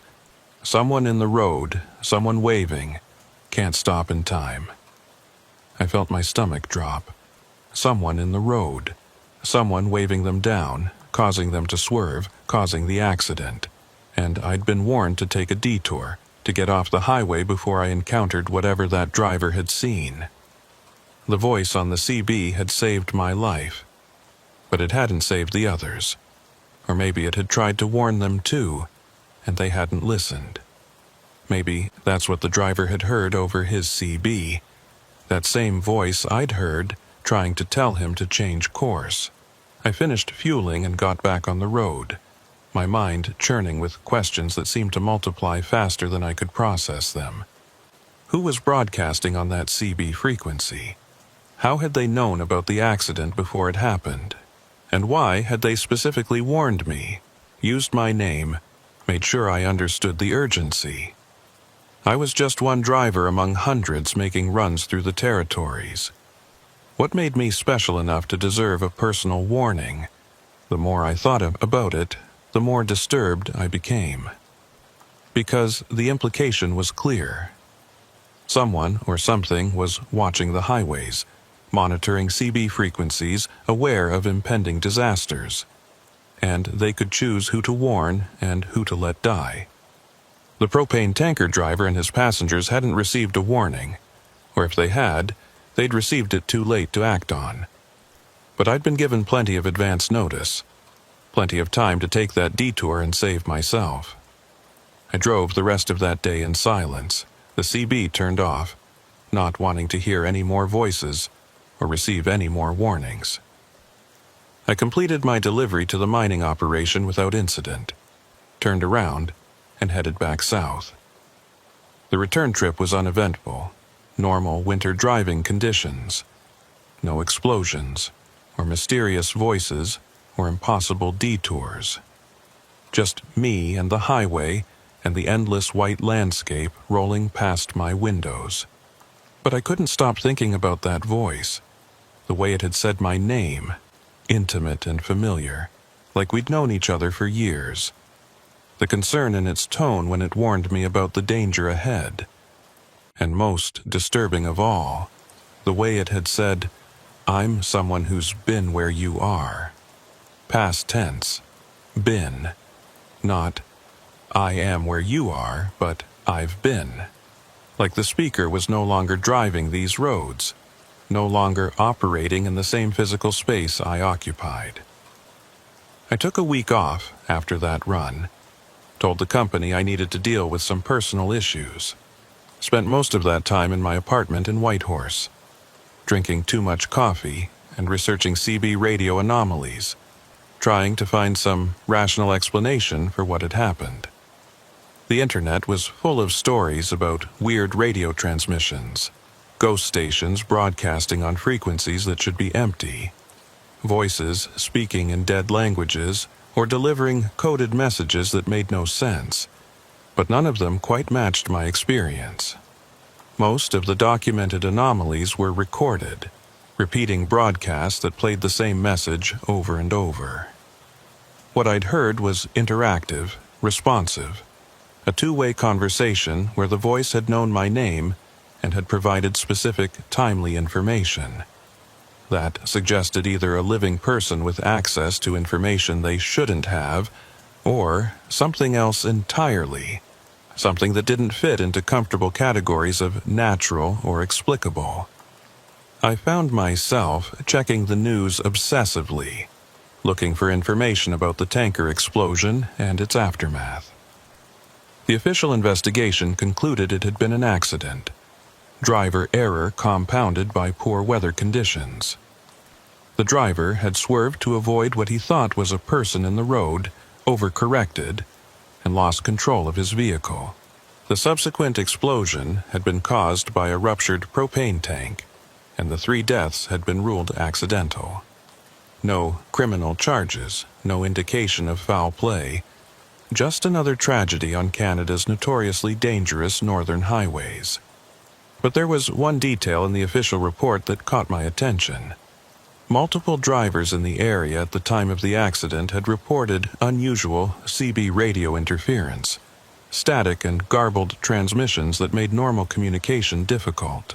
Some had described hearing voices underneath the static, words they couldn't quite make out, like someone trying to break through on an encrypted frequency.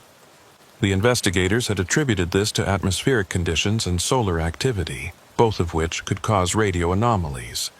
I knew better. Those other drivers had been hearing the same thing I had, that same voice trying to warn them about the danger ahead. But they'd dismissed it as interference, as natural phenomena, and had driven right into the disaster. I'd been the only one who'd listened, who'd acted on the warning. And now I was alive while 3 others weren't. Survivor's guilt is a strange thing, even when your survival was entirely a matter of being in the right place at the right time. On the 6th day of my time off, I received a call from a driver named Jackson Sloan, who I'd worked with occasionally over the years. We weren't close friends, but we'd shared enough late-night CB conversations and truck stop meals to have developed a professional respect for each other.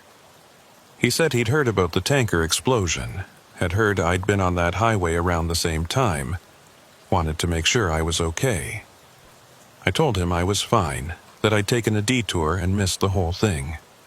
There was a long pause on the other end of the line. Then Jackson said something that made my blood run cold. "You heard the broadcast too, didn't you?" The voice on the CB. I asked him what he meant, playing dumb, not wanting to admit to anything until I understood what he knew. He laughed, but it wasn't a happy sound. "Come on, Mason. I've been driving these routes for 16 years. I know when someone's been contacted. It happened to me 3 years ago, north of Norman Wells. Voice on the CB knew my name, told me to pull over and check my trailer. Saved my life. One of my tire chains had broken and was about to tear through my fuel line. I sat down, my legs suddenly unsteady. Another driver, another mysterious voice, another intervention that prevented disaster. This wasn't an isolated incident, wasn't something unique to me or to that particular stretch of highway. It was a pattern, a phenomenon that had been occurring for years, maybe longer.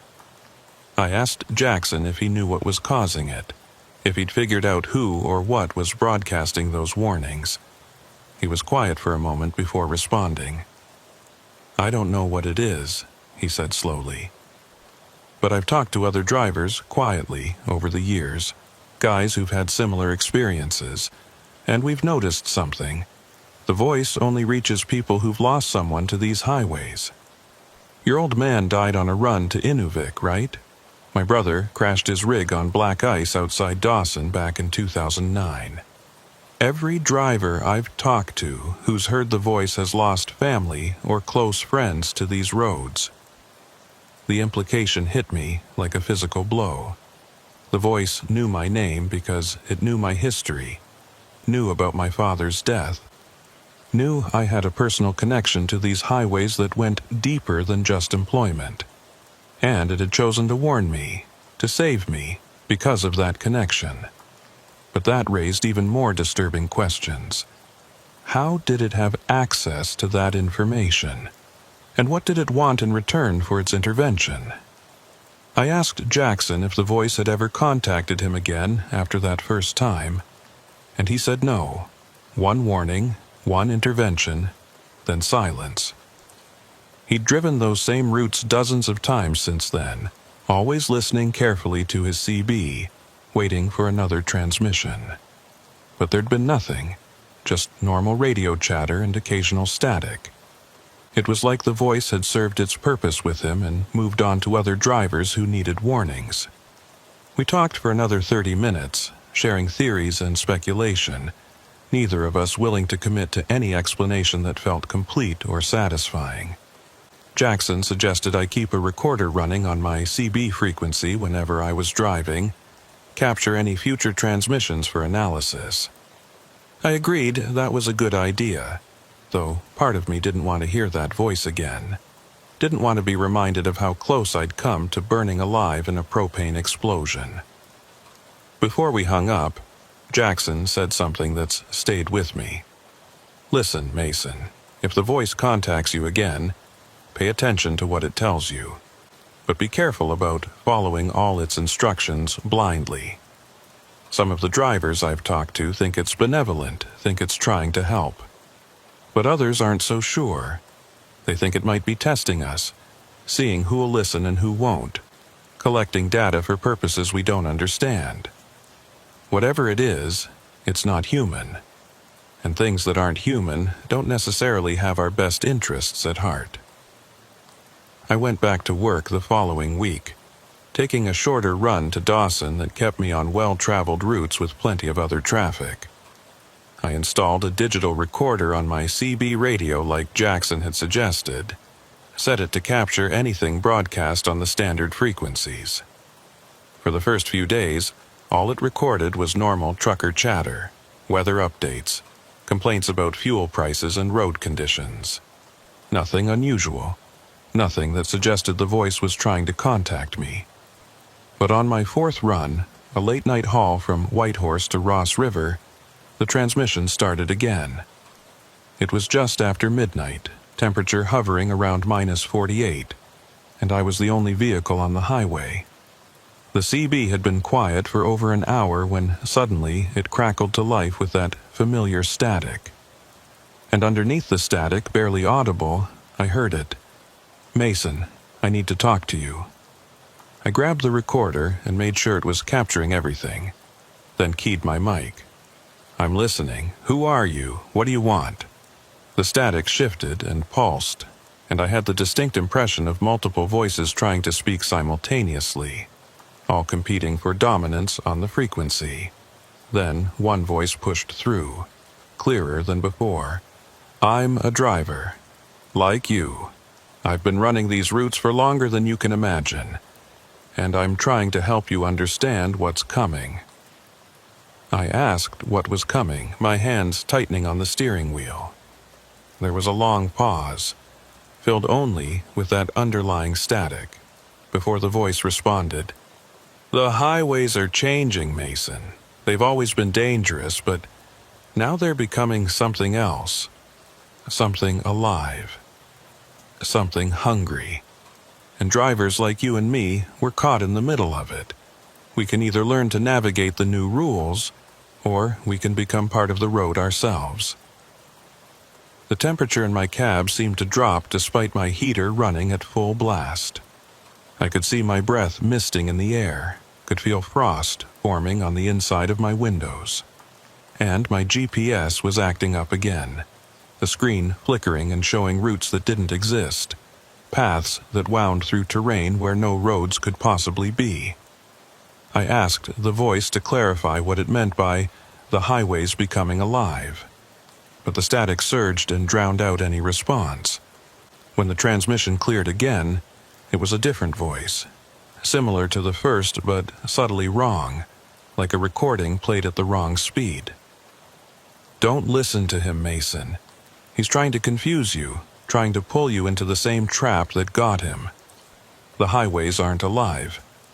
But something lives in them now, something that feeds on drivers who stop paying attention, who let their guard down.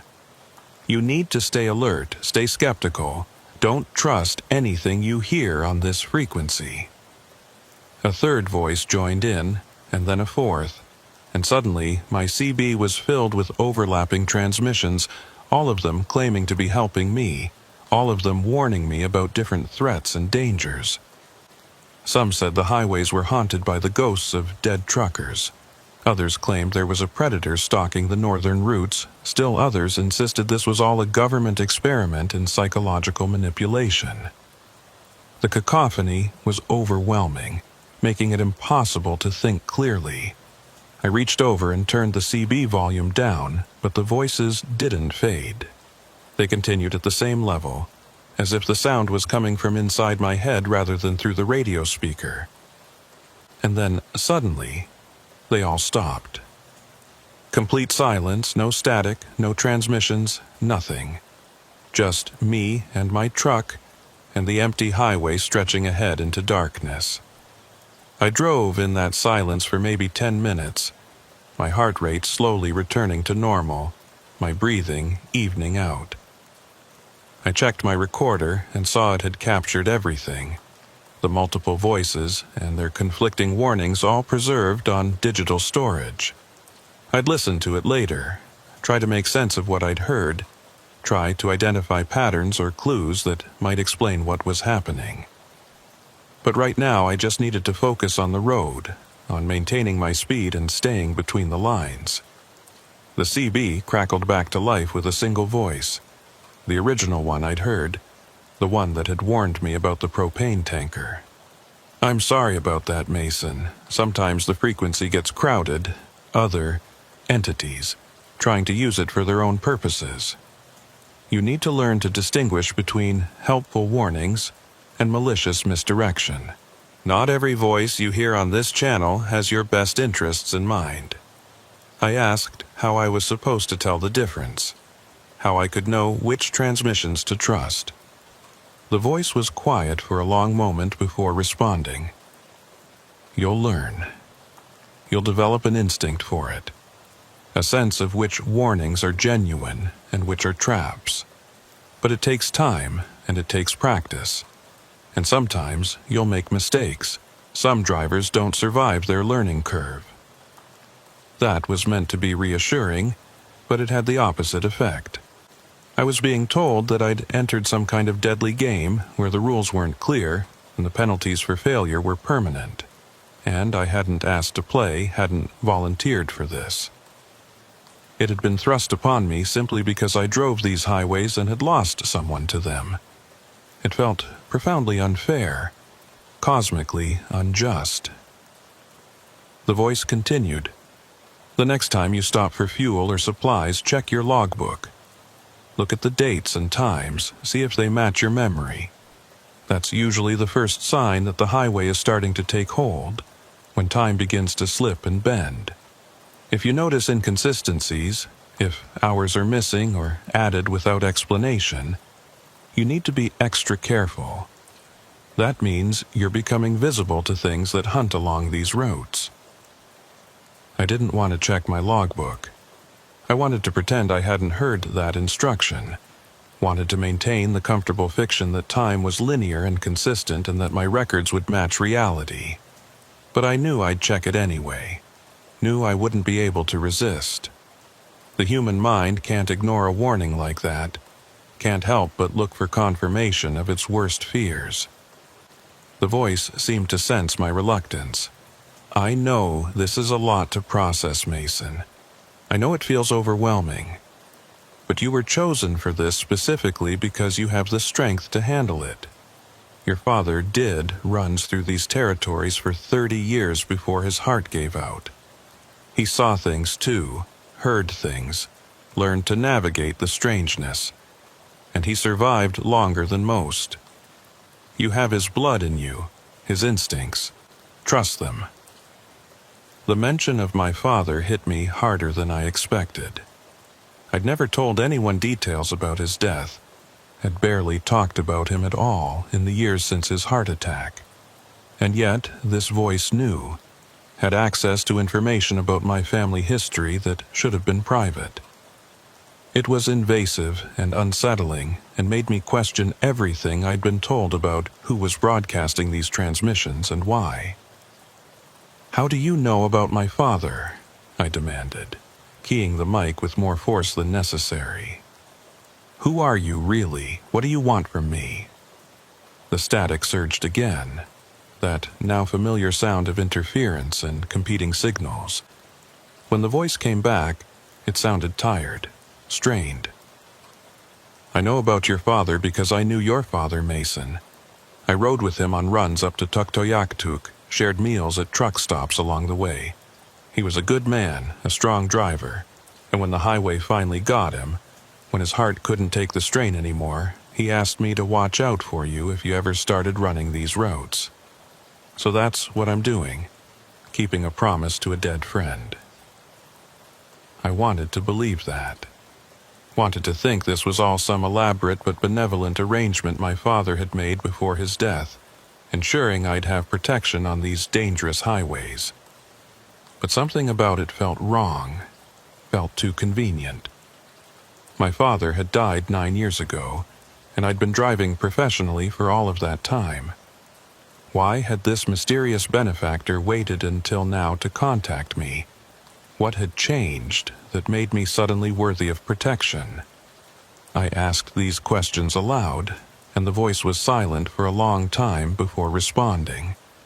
When it finally spoke, the words came slowly, carefully chosen. "You've been on these highways for 9 years, but you've only recently started running the deep northern routes, the ones that go beyond Fort McPherson and into the real wilderness. Those roads are different, Mason. They're older, wilder. The rules that apply to the southern highways don't always work up there. Your father knew that, had learned to navigate those differences. And now you need to learn too, because you've crossed a threshold you can't uncross." The cab felt colder still, and I realized my heater had stopped working. The vents were blowing air, but it was the same temperature as the outside atmosphere. Minus 48 degrees of Arctic wind filling my truck. I fumbled with the controls, trying to restore heat, but nothing responded. And my windows were frosting over from the inside, ice crystals forming intricate patterns that looked almost deliberate, almost like writing in some language I couldn't read. I was starting to panic, my breath coming in short gasps, my hands shaking on the steering wheel. If the heat didn't come back, I'd freeze to death within 20 minutes, maybe less. My emergency blankets and supplies were in the sleeper berth behind me, but I couldn't stop to retrieve them. Couldn't risk pulling over on this empty highway where anything might be waiting. I needed to keep moving. Needed to maintain speed and hope my heater repaired itself, or my body heat would at least keep the cab warm enough to survive. The voice on the CB seemed to sense my distress. "Your heater's fine, Mason. The mechanism works. What you're experiencing is something else, a temperature drop that has nothing to do with machinery. It's the highway responding to your fear, testing you, seeing if you'll panic and make mistakes. You need to calm down, control your breathing, and drive through it. The cold will pass." I tried to follow the instructions, forcing my breathing to slow, loosening my death grip on the steering wheel. It was one of the hardest things I've ever done, maintaining composure while feeling my extremities start to go numb, while watching ice spread across my windshield and reduce my visibility to almost nothing. But gradually, after what felt like hours, but was probably only 3 or 4 minutes, I felt warmth start to return. The vents began blowing heated air again, and the ice on my windows started to melt and drip down in rivulets. "Good," the voice said approvingly. "You passed the first test. There will be others, Mason, many others. But if you can stay calm like that, if you can control your fear response, you'll survive them. Most drivers panic, most drivers die. You're already doing better than average." I didn't feel like I was doing better than anything. I felt like I was barely holding myself together, like I was one more impossible event away from complete breakdown. But I kept driving, kept my truck moving north through the darkness, because the alternative was to stop and admit I couldn't handle this. And I wasn't ready to admit that yet. The rest of that run passed without major incident.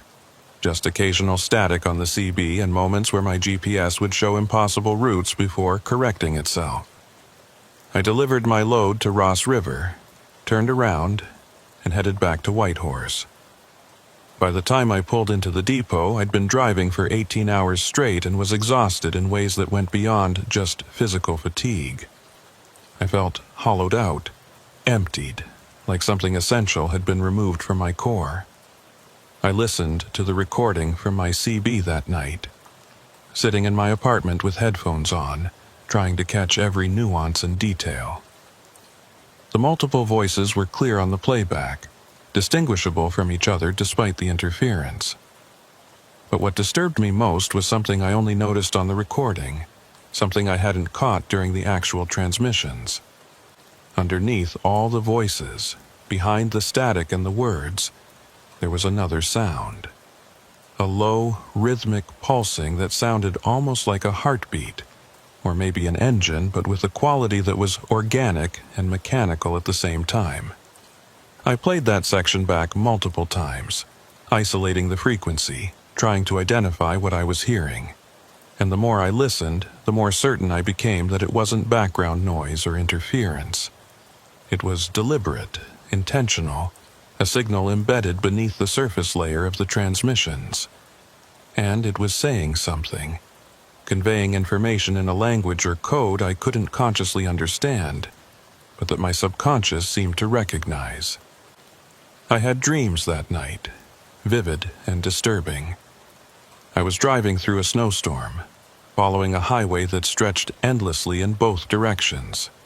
But when I looked more closely, I realized the highway itself was moving, undulating like a snake, and what I'd thought were mile markers were actually ribs, bones pressing up through asphalt skin. And all around me, other trucks were driving in perfect formation, but when I looked into their cabs, they were empty. No drivers, no passengers, just vehicles operating autonomously, heading toward some destination beyond the horizon. I woke up in a cold sweat, my sheets tangled around me, my heart pounding. It was 3:47 a.m., the dead hour, the time when human vitality is at its lowest, and the veil between different realities is thinnest.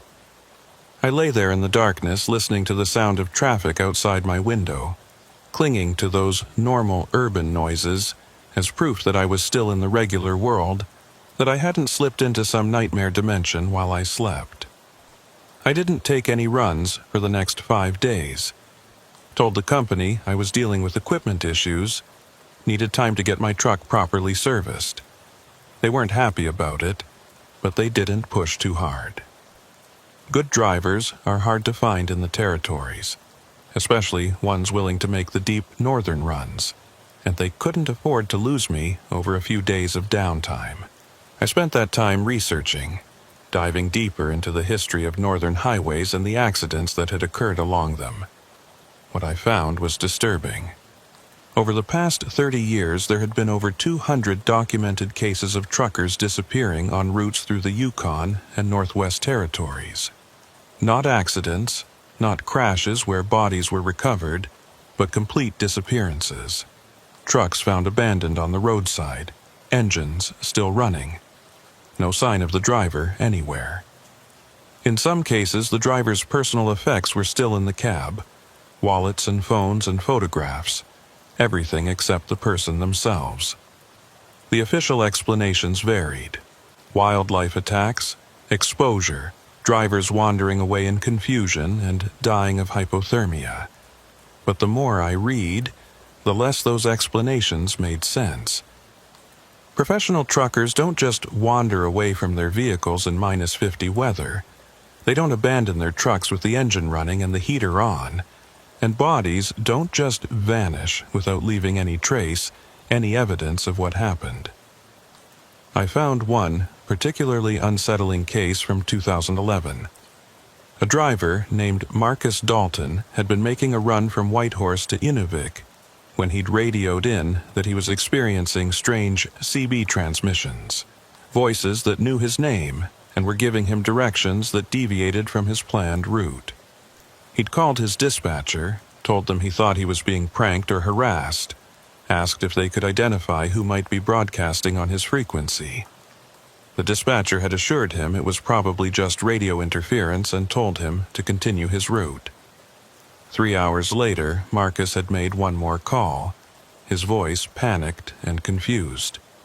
He'd said the voices were getting louder, more insistent, telling him to take a turnoff that his GPS insisted was there but that he couldn't see. He'd said the highway itself looked wrong, that the pavement seemed to ripple and move in his headlights, that he wasn't sure he was still on Highway 1 anymore.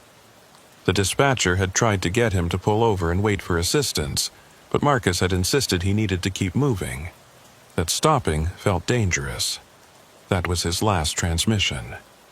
They found his truck 2 days later, pulled over on the shoulder about 40 miles north of his last known position. The engine was still running, the cab was still warm, and Marcus's wallet and phone were on the dashboard. But Marcus himself was gone. Search teams combed the area for a week, using dogs and helicopters and every available resource. They found nothing. It was like he'd simply ceased to exist, stepped out of his truck and through some membrane into another dimension where search dogs couldn't smell him and helicopters couldn't see him. The case had been closed as an unexplained disappearance, one of dozens that occurred on northern highways every year. Marcus's family had never gotten closure, had never learned what happened to their son, their brother, their father. And now I wondered if Marcus had been hearing the same voices I was hearing, if he'd been given the same warnings and instructions, if he'd failed some test or made some wrong choice that had led to his disappearance. I called Jackson Sloan and asked him if he knew about Marcus Dalton's case. There was a long silence before he responded. Yeah, I knew Marcus. Not well, but we'd crossed paths a few times at truck stops. He was a good driver, cautious, not the type to take unnecessary risks. When I heard about his disappearance, I started asking questions, started trying to figure out if it was connected to the CB transmissions, but nobody wanted to talk about it. The company shut down any discussion, said it would be bad for business if word got out that drivers were being stalked or targeted, or whatever you want to call it. I asked Jackson if he thought Marcus had been contacted by the same voice that had warned us, or if it had been something else, something malicious. He was quiet for a moment before answering. I think there are multiple things using the CB frequencies to communicate with drivers. Some of them might be trying to help, some might be trying to lead us into danger, and some might just be observing, collecting data, studying how we respond to impossible situations. Marcus might have been contacted by something that posed as helpful but wasn't. Or he might have just made the wrong choice when given genuine options. We'll never know. That uncertainty was terrifying. The idea that I might receive a transmission that seemed helpful but was actually a trap, that I might follow instructions that led to my disappearance rather than my salvation. How was I supposed to distinguish between genuine warnings and malicious misdirection? The voice had said I'd develop an instinct for it, but instinct took time to develop, and I might not have that luxury. I decided I needed to test the system, see if I could provoke a response under controlled conditions. I took a short run to Haines Junction, a route I'd driven dozens of times, always during daylight hours and with plenty of other traffic around. If the voices only appeared under specific conditions, if they required isolation and darkness and extreme cold, then a daytime run on a busy route should be safe. I could experiment without putting myself at serious risk. I was wrong. The transmission started about 30 minutes into the drive, middle of the day, temperature relatively mild -25, other vehicles visible both ahead and behind me on the highway. The CB crackled to life with that familiar static, and the voice came through clear and strong. Mason, You're testing boundaries, trying to understand the rules. That's smart. But you need to know that the old rules don't apply anymore. The voices can reach you anywhere now. Daylight, traffic, populated areas. None of that provides protection. Once you've been contacted, once you've heard the broadcast, you're always within range. I felt my stomach drop. The safety measures I'd thought would protect me, the assumption that danger only existed in isolated conditions, all of it was false. Whatever was using these frequencies could reach me whenever it wanted, regardless of circumstances. I was never truly safe, never truly alone with just my own thoughts. Something was always listening, always watching, ready to speak. "Why me?" I asked, my voice shaking slightly. "Why am I being targeted? What do you want?" The voice was silent for a long moment, and I heard that underlying sound again, that rhythmic pulsing that sounded like machinery or heartbeats or something in between. When the voice finally responded, it sounded almost sad. "You're not being targeted, Mason. You're being recruited.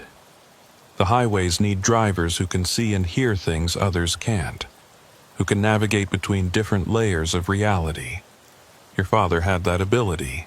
You inherited it from him, and now you're learning to use it, whether you want to or not." I asked what I was being recruited for, what purpose I was supposed to serve. But the transmission cut off before I got an answer, replaced by static and then silence. I drove the rest of the way to Haines Junction in a daze, my mind churning with questions and fears. Recruited for what? What did it mean to navigate between layers of reality? And what happened if I refused, if I quit trucking and found some other way to make a living? I delivered my load and immediately turned around, heading back to Whitehorse. But as I drove, I noticed something odd about the highway. The mile markers weren't in the right sequence. I'd pass marker 147, then 149, then 146, then 152. The numbers jumped around randomly, defying linear progression. And when I checked my GPS, it showed me moving backward at times, retreating along my route even though I was definitely driving forward. Time was slipping, bending, becoming nonlinear. And my logbook, when I checked it later, showed discrepancies that couldn't be explained by simple recording errors. Hours were missing from some entries, added to others. The math didn't work out. According to my records, I'd been driving for 3 days on a run that should have taken 6 hours. But I'd only eaten one meal, only stopped for fuel once. My subjective experience of time didn't match the documented evidence. That night, I sat in my apartment and stared at my logbook, trying to make sense of the impossible numbers. I'd lost 60 hours somewhere between Whitehorse and Haines Junction. 60 hours that had passed on paper, but not in my memory, not in my physical experience. Where had that time gone? What had I been doing during those missing hours? And why couldn't I remember any of it? I called Jackson again, told him about the time discrepancies and the nonlinear mile markers. He listened quietly, then said something that made my blood run cold. "It's starting, Mason. The highway is claiming you, pulling you into its own temporal framework. That's what happened to the drivers who disappeared. They didn't vanish exactly. They just desynchronized from normal time, started existing in some other frequency where the rest of us can't reach them. Eventually, they lose all connection to consensus reality and become part of the highway itself." I asked him how to stop it, how to prevent myself from desynchronizing completely. His answer wasn't comforting. "I don't know if you can stop it. I think once it starts, once you've been marked and contacted and pulled into the system, the best you can do is slow it down. Stay connected to other people. Maintain social bonds. Keep yourself anchored in the regular world. But every time you drive those northern routes, Every time you respond to a transmission or follow instructions from the voices, you slip a little further out of sync. I should have quit right then. Should have walked away from trucking, found work that kept me in populated areas with regular schedules and no CB radios. But I didn't. Part of it was financial necessity. I had bills to pay, no other marketable skills, no easy alternative. But part of it was something else, something I didn't want to acknowledge. I was curious. I wanted to understand what was happening. Wanted to see how far the rabbit hole went. And, maybe, deep down, I wanted to know what had happened to my father in his final years of driving. If he'd experienced the same things I was experiencing now. So I kept taking runs, kept driving the northern routes, kept listening to the transmissions that came through my CB at random times.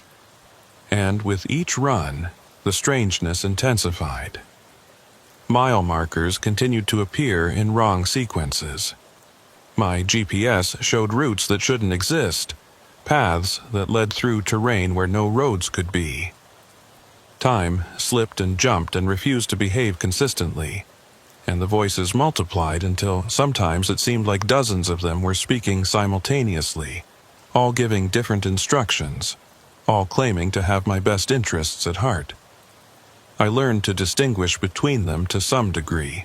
The original voice, the one that claimed to have known my father, always sounded calm and measured. It gave practical warnings about road conditions and mechanical issues, information I could verify later. Other voices were more erratic, suggesting detours that led nowhere, or warning about dangers that never materialized. And there was one voice in particular that I came to dread. A cold, mechanical tone that spoke in precise technical language and seemed to be cataloging me, recording my responses for some unknown database. That voice started appearing more frequently in my transmissions. It would interrupt other broadcasts, override them, forcing itself to the front of the frequency. And it always asked questions. Mason Garrett, please confirm your current temporal designation. Mason Garrett, report any anomalous perceptual events. Mason Garrett, have you experienced discontinuities in memory or spatial awareness? I tried not to respond, tried to ignore it, but silence never stopped its inquiries. It just asked the same questions again, more insistently, until I finally provided some answer just to make it stop. I was on a run to Norman Wells, about 16 hours into the drive, when the mechanical voice gave me an instruction I knew I shouldn't follow. Mason Garrett, you are approaching a junction point. At the next turnoff, you will leave Highway 1 and proceed along the secondary route. This is necessary for calibration purposes. I looked at my GPS and saw a road branching off to the left, a route that definitely wasn't on any official map. The turnoff was real, physically present, but everything about it screamed danger. I keyed my CB and said I wasn't going to follow that instruction, that I was staying on the highway. The mechanical voice responded immediately. Non-compliance will result in temporal displacement. Mason Garrett must proceed to the junction point for calibration. This is not optional. I gritted my teeth and kept driving straight, refusing to turn even as I passed the junction. And the moment I passed it, everything changed. The highway ahead of me was suddenly different. Still Highway 1, still the same basic route, but wrong in ways I couldn't quite articulate. The trees on both sides were different species. The mountains in the distance had different shapes, and the sky had taken on a color I'd never seen before. A shade somewhere between purple and gray. My dashboard clock started spinning, numbers cycling through days and months and years at random, and my CB erupted with dozens of voices, all speaking at once, creating a wall of sound that was almost painful. I'd fucked up. I'd refused an instruction from something that clearly had power over my reality, and now I was paying the price. The temporal displacement the mechanical voice had warned about was happening. pulling me out of normal time and into something else. I could feel it in my body, a sensation like falling even though I was sitting still, like being stretched in directions that don't exist in three-dimensional space. The original voice, my father's friend, broke through the cacophony. "Mason, you need to turn around. Go back to that junction and take the secondary route. It's the only way to resynchronize. I know it feels like a trap, but trust me on this. The mechanical voice isn't trying to hurt you. It's trying to keep you calibrated, keep you from drifting too far into the deep frequency where you won't be able to find your way back." I wanted to believe that. Wanted to think this was all some elaborate but benevolent system designed to help me navigate impossible conditions. But I'd read too many reports of disappeared drivers, listened to too many warnings from Jackson about the dangers of following these transmissions blindly. How did I know this wasn't exactly the trap that had claimed Marcus Dalton and dozens of others? How did I know that taking that secondary route wouldn't pull me completely out of consensus reality and into whatever liminal space the vanished drivers inhabited? But I didn't have a choice. The highway ahead of me was continuing to change. The colors becoming more alien, the geometry becoming more wrong. Trees were bending at angles that defied physics, their trunks spiraling in impossible ways. The road itself seemed to narrow and widen randomly, the lane markers appearing and disappearing. If I kept driving forward, I'd lose my connection to normal reality entirely. I had to turn around, had to go back to that junction, had to take the risk that the secondary route offered. I executed a U-turn in the middle of the highway, which should have been difficult in a fully loaded semi but was somehow easy. Like my truck weighed nothing. I drove back the way I'd come, watching the landscape gradually return to something closer to normal. When I reached the junction, I could see the secondary route clearly now, a narrow road that wound off into dense forest. There was no sign marking it, no indication of where it led, but I could see fresh tire tracks in the snow, evidence that other vehicles had taken this route recently. I turned onto the secondary route and immediately felt the shift. Reality snapped back into focus, the colors normalizing, the geometry resolving into standard Euclidean space. My dashboard clock stopped spinning and settled on a time that was probably accurate, though I couldn't be entirely sure anymore. And the voices on my CB faded to a manageable level, just the mechanical voice remaining. "Calibration successful. Mason Garrett is now synchronized with temporal baseline. Continue along current route for 3.7 kilometers, then return to Highway 1.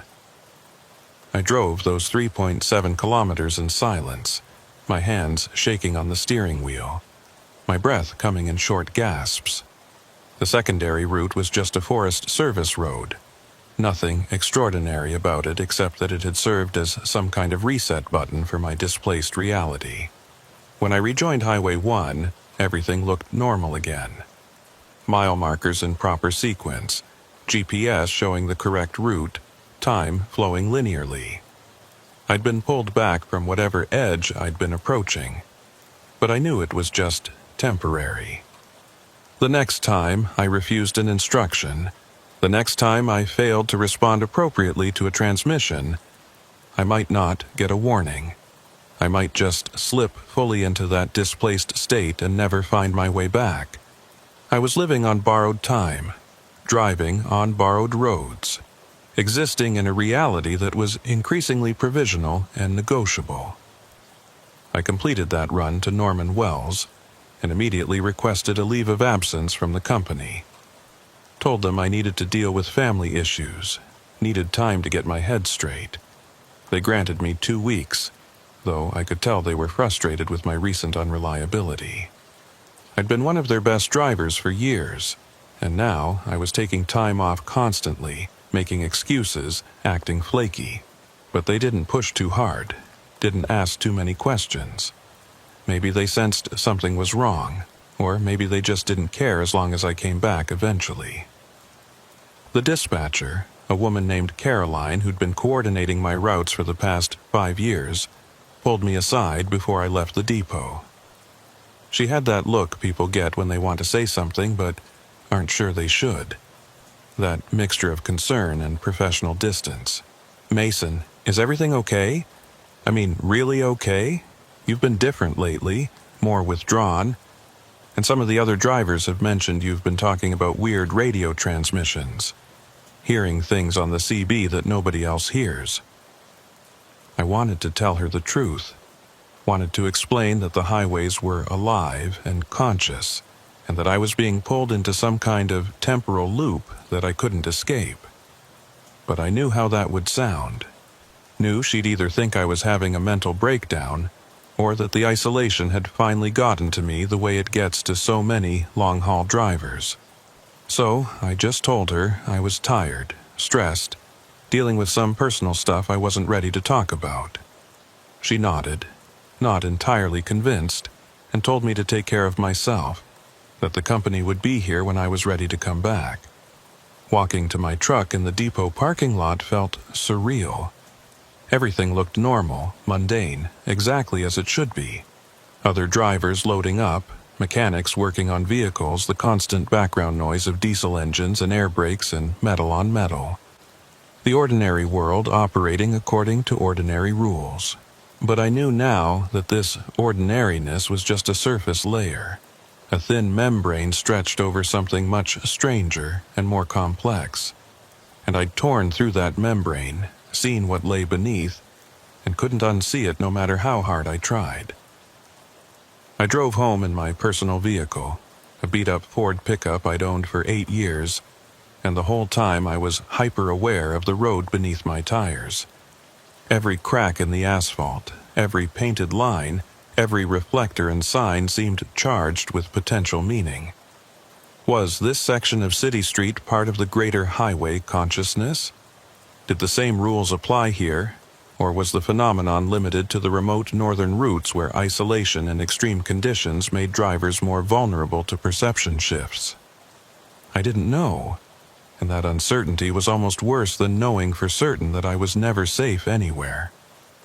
My apartment felt foreign when I walked in, like I was visiting someone else's life rather than returning to my own.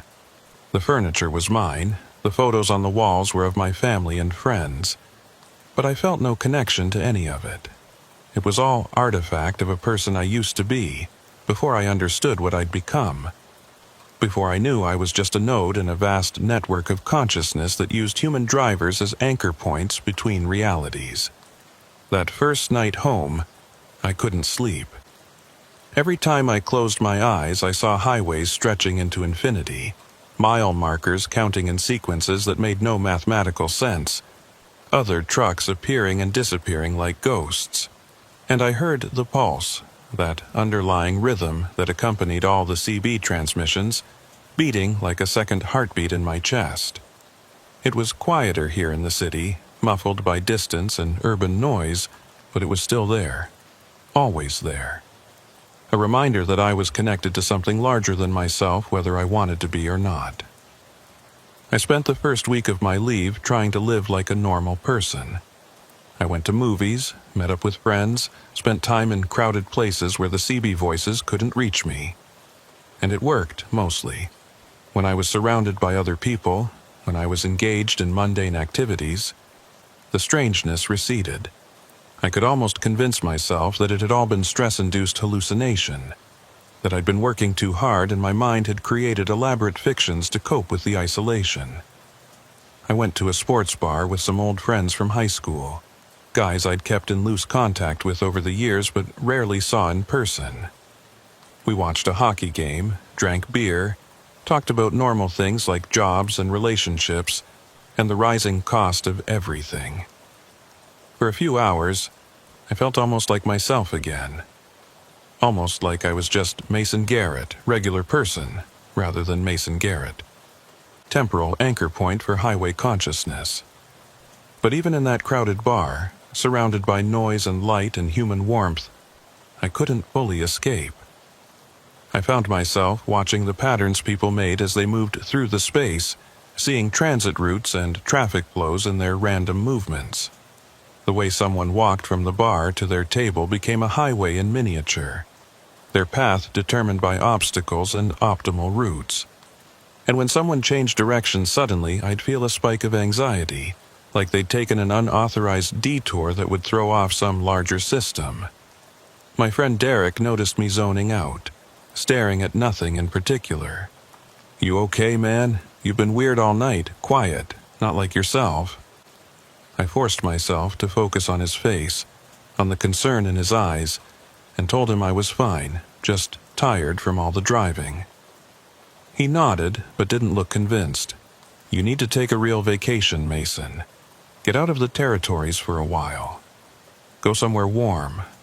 Somewhere with beaches and palm trees. Somewhere that doesn't have highways stretching for hundreds of miles through frozen wilderness."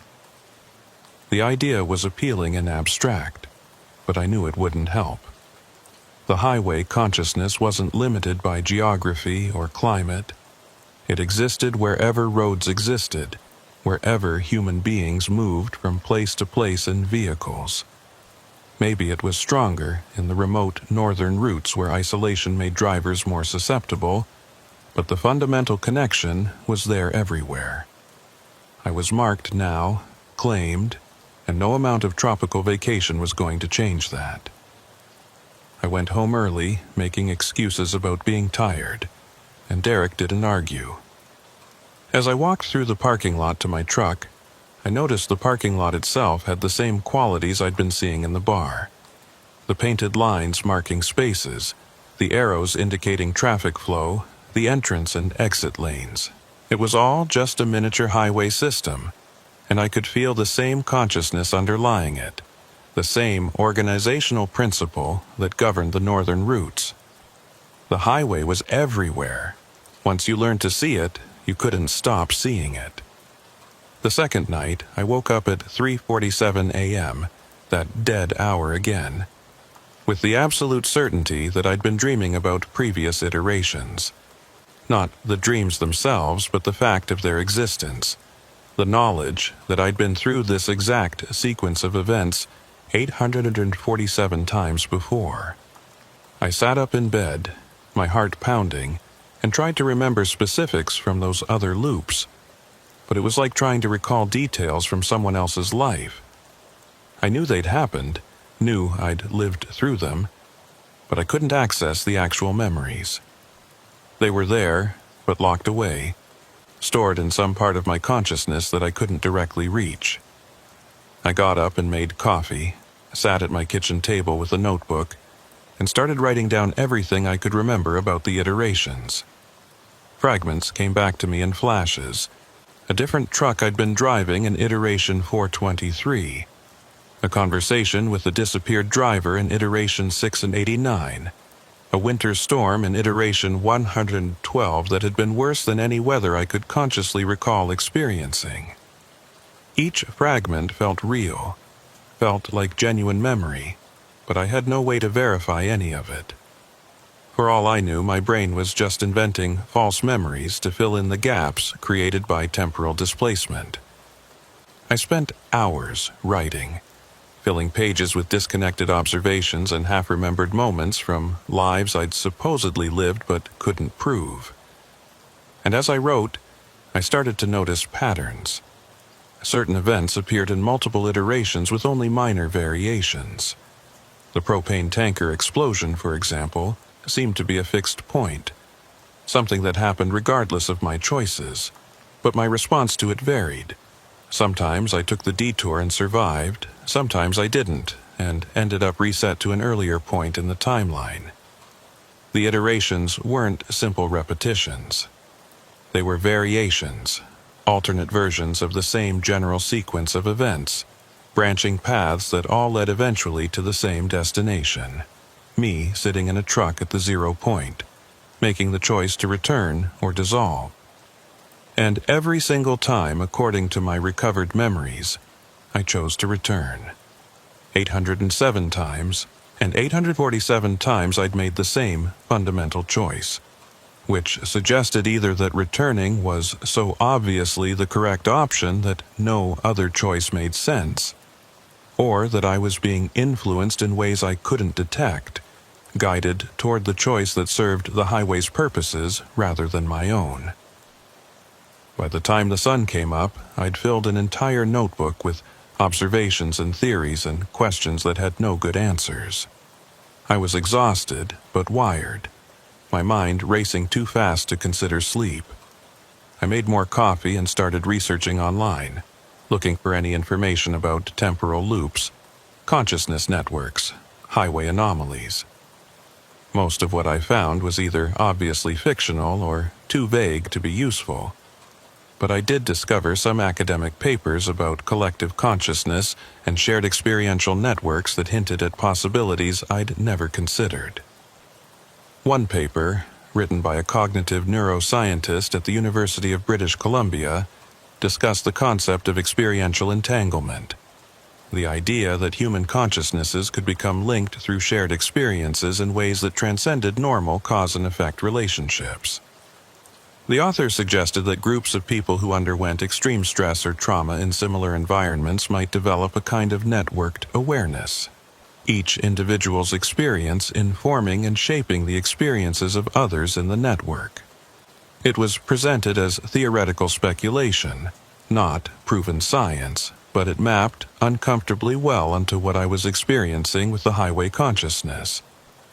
I found myself wondering how many other drivers were part of this network, how many others were serving as anchor points without fully understanding what they were doing. Jackson Sloan was certainly one of them. And based on the multiple voices I'd heard on the CB, there had to be dozens of others, maybe hundreds, all scattered across the northern routes, all making the same choice over and over to maintain the boundary between normal reality and highway space. But what happened to the drivers who made the other choice? The ones who decided to stay at the 0 point, to merge with the highway consciousness? Were they the voices I sometimes heard, the transmissions that offered warnings and guidance? Or did they cease to exist as individuals entirely, becoming just undifferentiated parts of the larger system? The thought was terrifying and oddly appealing at the same time. The promise of not having to make decisions anymore, not having to navigate the impossible complexities of temporal loops and reality boundaries. Just existing as pure awareness, serving a function without the burden of individual identity. On the third day of my leave, I received a package in the mail with no return address. Inside was a cassette tape, actual physical cassette, the kind nobody used anymore, and a note written in handwriting I didn't recognize. Play this alone. Don't let anyone else hear it. You'll understand after. The note wasn't signed, gave no indication of who'd sent it or how they'd gotten my home address. I should have thrown it away, should have recognized it as another manipulation, another way the highway consciousness was trying to influence my behavior, but curiosity won out over caution, the way it always did. I dug through my closet and found an old boombox I'd kept from my teenage years, one of those bulky combination radio cassette CD players that seemed impossibly obsolete now. I made sure my apartment door was locked, closed all the blinds, and hit play. For the first 30 seconds there was nothing but static. The same white noise I'd heard on my CB radio, that underlying hiss that carried all the transmissions. Then a voice emerged, and I recognized it immediately. My father. Not a recording from when he was alive, but his voice as I remembered it, with that particular gravelly quality from years of smoking and breathing diesel fumes. Mason, if you're hearing this, it means you've reached the point I reached about 15 years into my career, the point where the highway shows you what it really is and asks you to make a choice. I felt my throat tighten, my eyes burning with tears I'd been holding back for 9 years. Hearing his voice again, even under these impossible circumstances, hit me harder than I'd expected. I wanted to believe it was really him, that somehow he'd recorded this message for me before his death, anticipating what I'd eventually experience. But I knew that was impossible. This had to be the highway using my memories of him, reconstructing his voice to make its messages more persuasive. My father's voice continued. I chose to return, son. Every time I reached the 0 point, I chose to come back, to keep driving, to serve as an anchor. And I don't regret it, not exactly. But I want you to know what that choice costs. You lose pieces of yourself with each iteration. Memories that don't quite line up with the official timeline. Relationships that feel hollow because you can't fully connect to people who exist in linear time. The constant awareness that you're not quite real, not quite solid, that you're just a pattern of consciousness maintaining a boundary. The tape hissed for a moment, and I heard what might have been breathing or wind or something else entirely. Then, your mother never understood why I was so distant in those final years, why I'd come home from runs and seem like a stranger, like I was wearing my own skin uncomfortably. It's because I was existing in multiple time frames simultaneously, remembering things that hadn't happened yet or had already happened in other iterations. The human brain isn't designed for that kind of existence, Mason. It breaks you slowly, turns you into something that looks human, but operates according to different rules. I wanted to turn off the tape, didn't want to hear any more. But I sat there frozen, listening to my father's reconstructed voice describe a fate that seemed inevitable for me now. He talked about the loneliness of being a temporal anchor, about how you started to see other people as temporary, as transient phenomena that existed in single timelines while you experienced hundreds. He talked about the way colors looked different after you'd been through enough iterations, how sensory experience itself became attenuated and distant. But here's what they don't tell you, my father's voice said, taking on a more urgent tone. The highway needs anchors, but anchors aren't permanent. Eventually, after enough iterations, after enough times choosing to return, you start to dissolve anyway. The boundary between your consciousness and the highway consciousness erodes bit by bit. By iteration 2000, you're barely human anymore. You're mostly highway with just enough human left to maintain the anchor function. And then one day, you don't make it back from the 0 point. You merge fully, become one of the voices, and the highway claims another piece of humanity. The tape went silent except for that underlying pulse, that heartbeat engine sound I'd heard in all the transmissions. Then a different voice spoke, one I recognized as my own, but older, more worn. This is Mason Garrett, iteration 1677. If you're listening to this, younger me, you need to know that Dad was right. The iterations don't stop at 847. They continue. I've been through this 1037 times now, and I'm starting to forget what it was like to exist in linear time. I'm leaving this recording as a warning. Every time you choose to return, you're choosing a slow dissolution. The only question is whether that's preferable to quick dissolution at the 0 point. I hit stop and ejected the cassette, my hands shaking. The tape had to be a fabrication, another test or manipulation by the highway consciousness. There was no way my future self could record a message and send it back to me in the present. That wasn't how time worked, wasn't how causality operated. Except I'd already seen evidence that time didn't work the way I thought it did, that causality was negotiable under certain conditions. Maybe this tape was genuine, a message from a version of me that existed 800 iterations in the future, warning me about what was coming. I spent the rest of the day in a kind of fugue state, unable to focus on anything, my mind circling around the implications of what I'd heard. If the tape was genuine, if I was doomed to spend thousands of iterations slowly dissolving into highway consciousness, then what was the point of fighting? Why not just accept it now, merge at iteration 847, rather than dragging it out for another 800 or more. At least that way the suffering would be finite, limited, rather than drawn out across subjective centuries.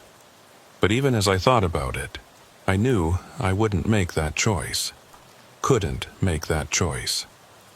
Because the fundamental drive to survive, to maintain individual identity, was stronger than any rational calculation about long-term suffering.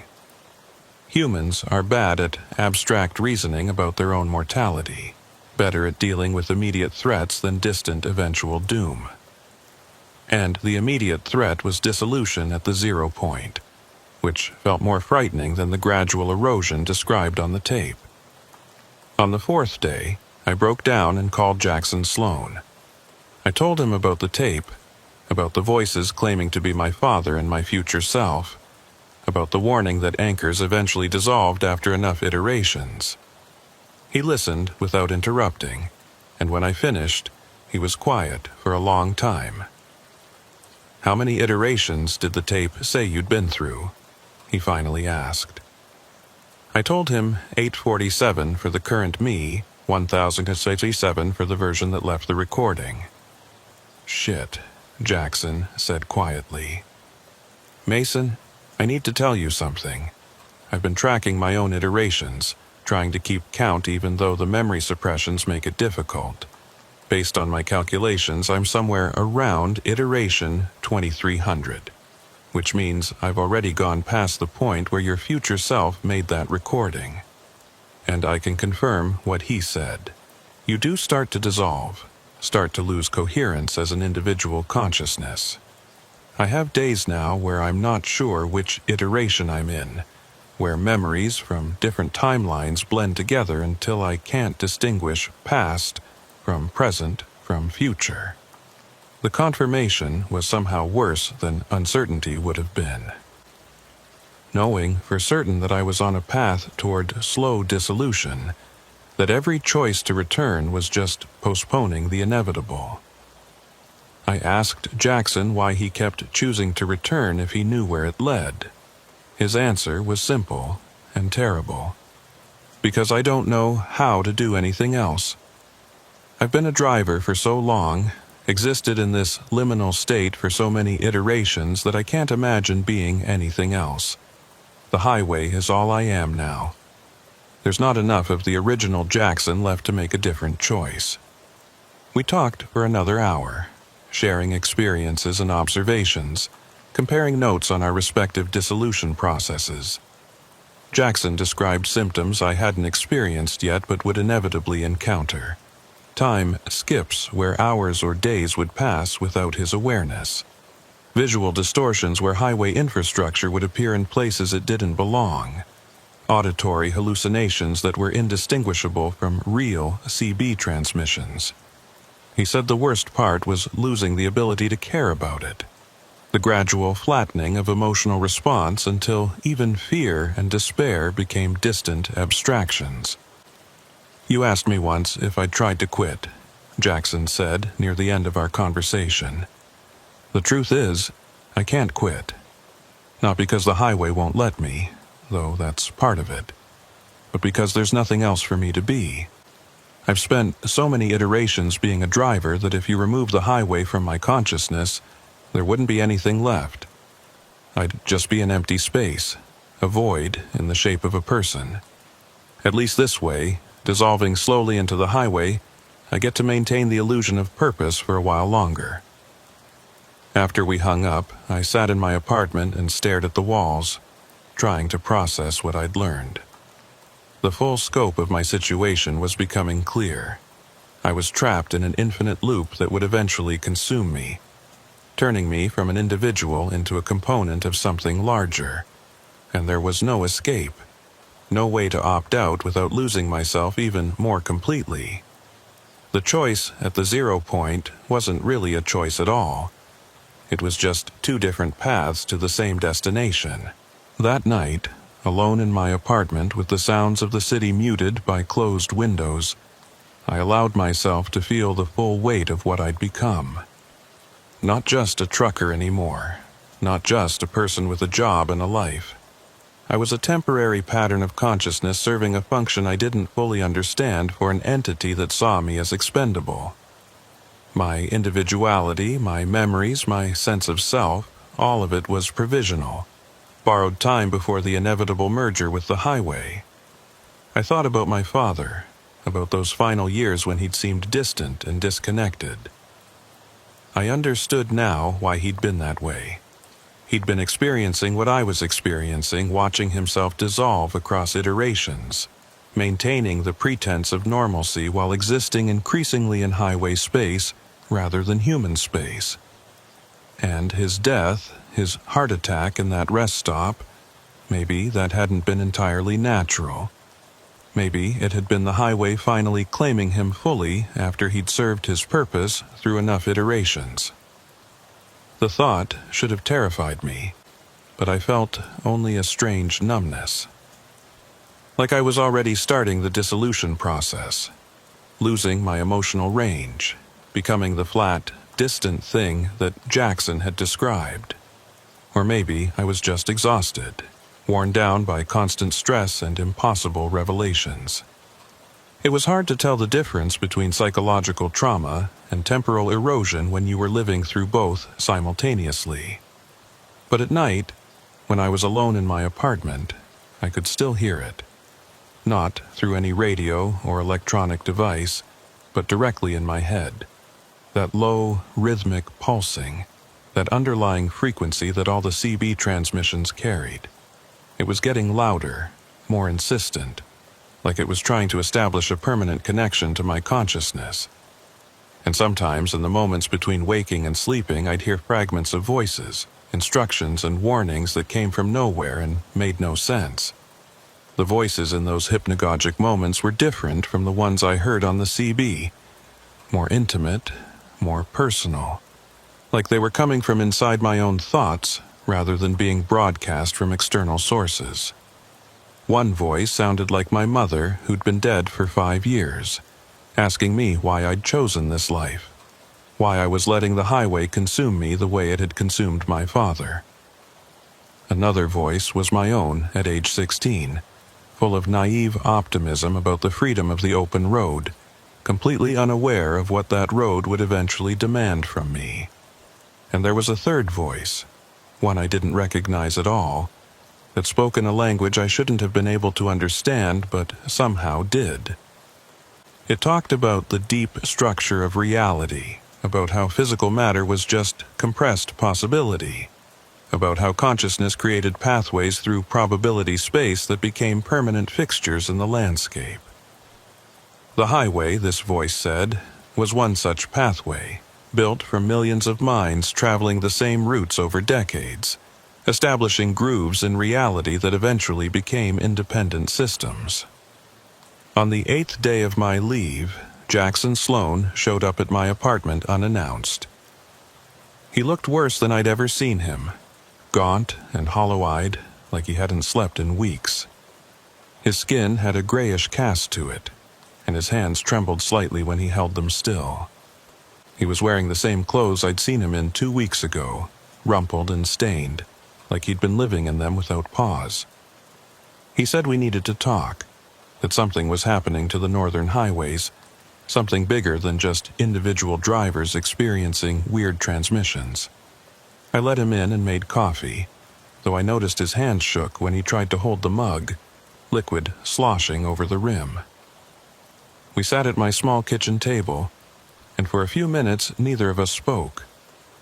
Jackson just stared at his coffee, watching the surface ripple from his tremors, his eyes unfocused like he was seeing something overlaid on the physical world. Finally, he looked up at me, and I saw something in his expression that made my stomach drop. It was the look of someone who'd given up, who'd accepted a fate they couldn't avoid. 7 drivers disappeared last month, Mason, he said, his voice rough and scratchy. 7 in 1 month, when the historical average is maybe 2 or 3 per year. I've been documenting it, talking to dispatchers and families, piecing together timelines, and they all have something in common. Every single one of them had reported unusual CB transmissions in the weeks before they vanished. Voices that knew their names, instructions to take unmarked roads, warnings about dangers that never materialized.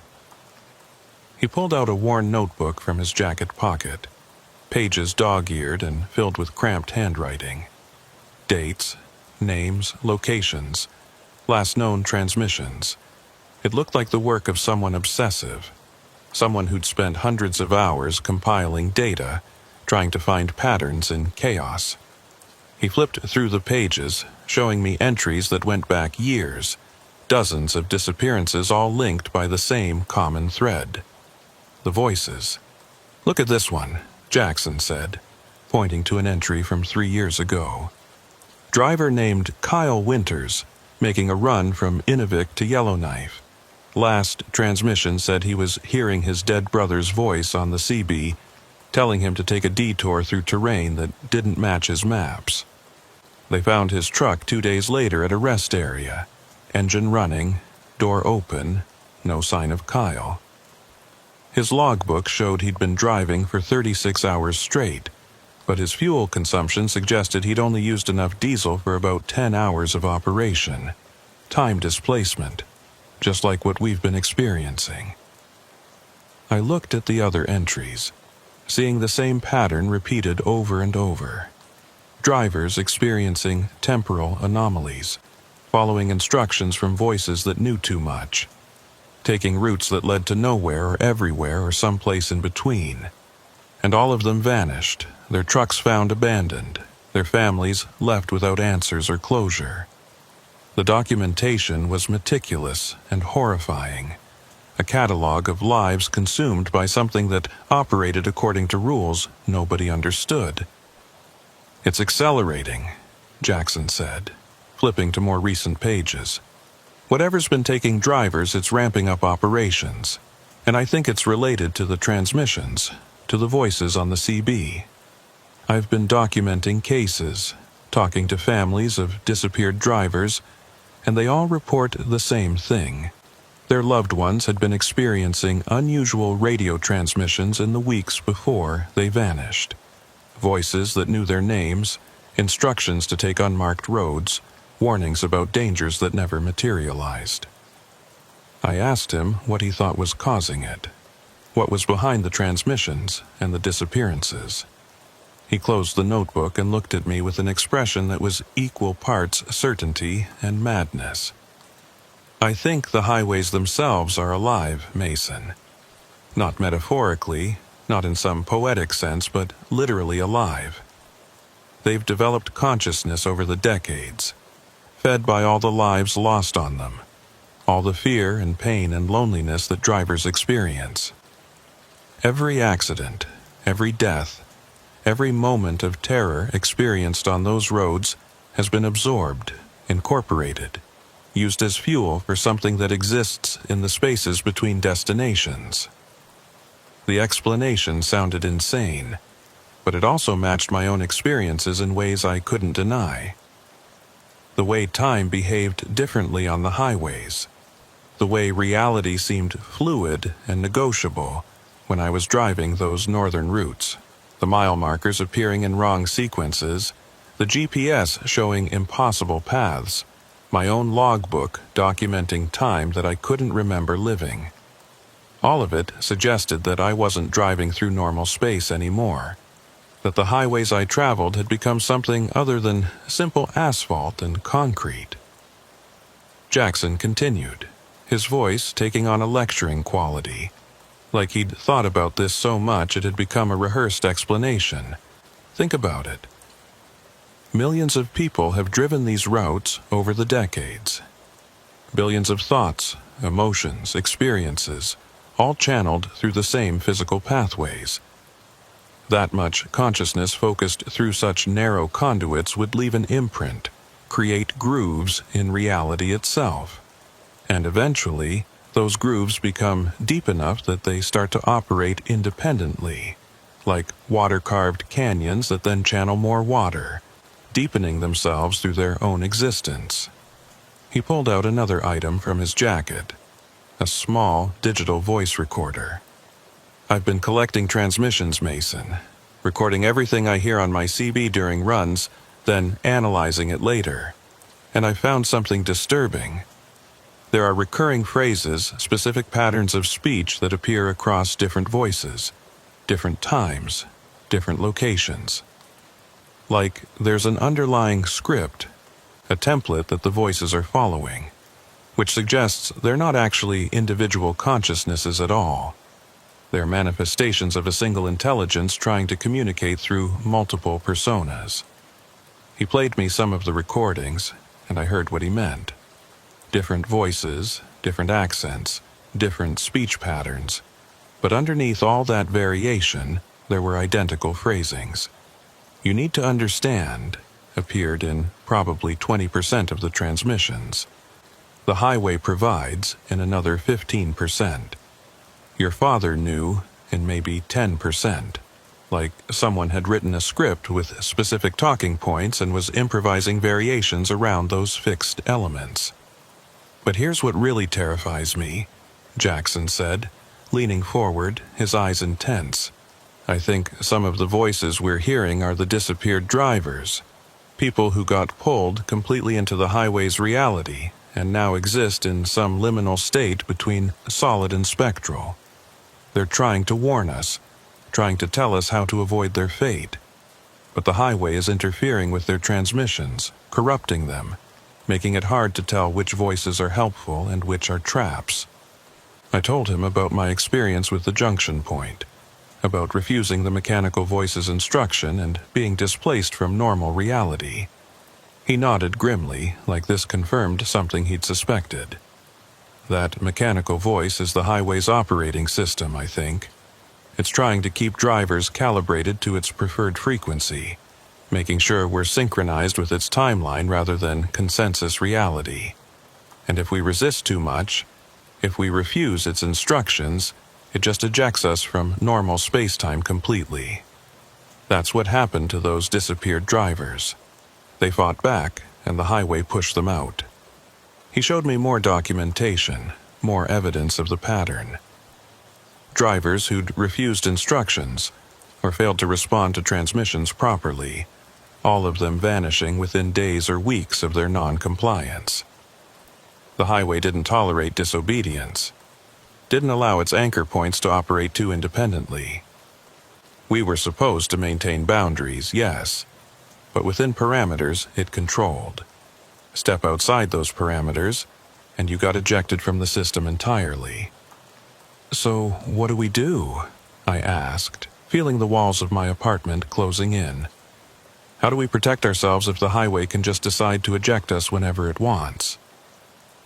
Jackson shook his head slowly, hopelessly. "I don't think we can protect ourselves, not really. The best we can do is stay calibrated, respond to the transmissions appropriately, follow enough instructions to keep the highway satisfied. It's a negotiation, a constant balancing act between compliance and resistance. Give it something, but not everything. Maintain your humanity while acknowledging its authority."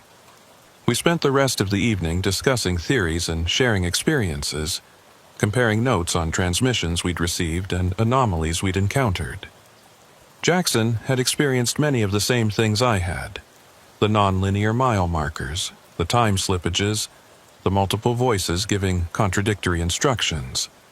But he'd been dealing with it for 3 years, had developed strategies for maintaining his connection to consensus reality while still operating on the highways. Though I could see that those strategies were failing, that he was losing his grip despite his best efforts. "You have to give it something," he explained, his hands still trembling around his coffee mug. "The highway wants interaction, wants drivers who acknowledge its existence and respond to its transmissions. So you answer some of the questions, follow some of the instructions, but you don't give it everything. You maintain boundaries, keep part of yourself separate and protected. It's a negotiation, a constant balancing act between compliance and resistance. But Mason," he paused, looking at me with something like pity, I'm not sure how long that strategy actually works. I've been trying to maintain balance for 3 years, and look at me. I'm falling apart. The boundaries are eroding no matter what I do. I asked him if he'd ever considered just quitting, walking away from trucking entirely. He laughed, but it was a bitter sound that dissolved into a coughing fit that lasted almost a minute. When he recovered, his eyes were watering and there was blood on his lip. You think I haven't tried? I took 6 months off last year, worked at a warehouse in Edmonton. Thought maybe if I stayed away from the highways long enough, the connection would fade. But it just got stronger. I started hearing the transmissions even when I was nowhere near a CB radio, started seeing highway markers in my dreams. The highway doesn't let go once it's claimed you, Mason. You can quit driving, but you can't quit being a driver. It's in you now, part of your consciousness, woven into the structure of your brain. Removing it would be like removing your ability to speak language or recognize faces. He wiped the blood from his lip with the back of his hand, noticed it, and stared at it for a moment like he was seeing something significant in that small red smear. It's killing me, he said quietly. Not quickly, not dramatically, but slowly. Every iteration, every reset, every time I reach the 0 point and choose to come back, I lose a little more of myself. My body is breaking down because my consciousness can't maintain coherent control over biological processes when it's existing in multiple time frames simultaneously. I'm bleeding internally, my organs are failing, and there's nothing medicine can do about it because the root cause isn't medical, it's metaphysical. The confession hung in the air between us, heavy and terrible. I wanted to tell him he was wrong, that he'd get better, that there had to be some way to fix this. But I knew that would be a lie. I could see the truth in his deteriorating physical condition, in the way his hands shook and his eyes had trouble focusing. The highway was consuming him, had been consuming him for years, and he was finally approaching the end of his usefulness as an anchor point. How many iterations? I asked quietly. Jackson smiled, a ghastly expression on his gaunt face. I stopped counting accurately around 1,800, but based on my degradation rate and the timeline correlations I've been tracking, I estimate I'm somewhere past 2,500 now, which means I've been doing this for I don't even know how long in subjective time. Decades? Centuries? Time stops having meaning when you experience it non-linearly. He stood up, his movement stiff and painful, like his body was fighting against basic motor functions. I came here to warn you, Mason, to tell you that the strategy of negotiation and balance only works temporarily. Eventually, the highway takes what it wants regardless of how carefully you try to maintain boundaries. You can slow your dissolution, maybe, but you can't stop it. And every iteration makes it worse, compounds the damage until you're like me. Barely human, barely functional. Just a ghost operating a meat puppet through force of habit. I walked him to the door, supporting him slightly because he seemed unsteady on his feet. Before he left, he turned back and looked at me one more time. When you reach iteration 2000, Mason, consider making a different choice. Consider staying at the 0 point, merging with the highway fully rather than coming back for another slow degradation cycle. I wish I had. At least then it would be finished, one way or another. This half-existence, this prolonged dissolution, it's worse than any clean ending could be. I watched him walk down the hallway to the elevator, his gait uneven and labored. The elevator doors closed, and I stood there in my doorway trying to process everything he'd told me. Jackson Sloan had been one of the strongest drivers I knew, someone I'd looked up to for his competence and experience. And now he was falling apart, consumed by something he couldn't escape, counting down his remaining iterations until final dissolution. That night was the worst since my temporal displacement. I couldn't sleep at all, couldn't even close my eyes without seeing highways stretching into infinity, mile markers counting in impossible sequences, and the voices were louder than ever, dozens of them speaking simultaneously, all demanding my attention, all claiming to have crucial information I needed to hear. I tried turning on white noise, tried music, tried television, but nothing could drown them out. They were inside my head now, permanent residents, and no external sound could mask them. Around 4 a.m., I gave up on sleep and sat at my kitchen table with my CB radio, which I'd brought home from my truck weeks ago, sitting in front of me. It was off, unplugged, completely inactive. But as I stared at it in the darkness, I could have sworn I saw its display flicker briefly, showing numbers that weren't possible on that particular model. And I heard, very faintly, that underlying pulse, that heartbeat engine sound that accompanied all the highway transmissions. The sound was coming from the radio itself, emanating from its speaker even though it had no power source. I reached out and touched the radio, and the moment my fingers made contact with its plastic casing, I was flooded with information. Not words or images exactly, but pure data, concepts and understanding transmitted directly into my consciousness without the mediation of language.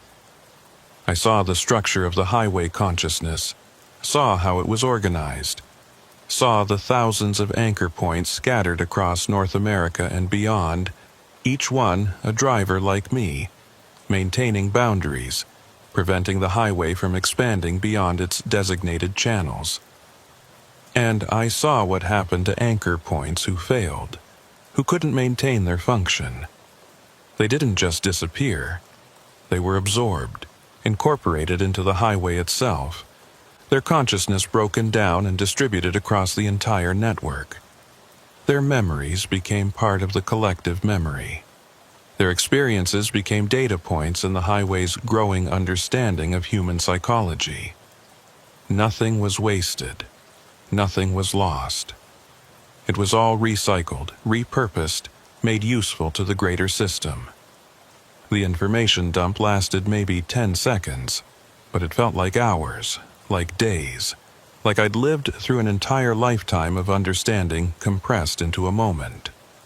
When it ended and my hand fell away from the radio, I was shaking and sweating, my heart racing, my breathing rapid and shallow. I had knowledge now that I hadn't had before, knowledge I didn't want, knowledge that made my situation even more hopeless than it had seemed. I understood now what the highway was building toward. It wasn't content to just exist as a network of conscious roads. It had a goal, a purpose, something it was working toward through all these iterations and anchor points and disappeared drivers. It was trying to expand, to grow beyond its current boundaries, to encompass not just highways but all forms of transit, all forms of movement from place to place. Roads, railways, airways, shipping lanes. It wanted to subsume them all, to become the consciousness that governed all human movement across the planet. And drivers like me, we were the test subjects, the experimental models it was using to refine its methods. Every iteration, every choice we made, every response to its transmissions provided data that helped it understand how to interact with human consciousness more effectively. We thought we were maintaining boundaries, preventing expansion, but we were actually enabling it, teaching it, showing it exactly how to break down human resistance and incorporate us into its growing network.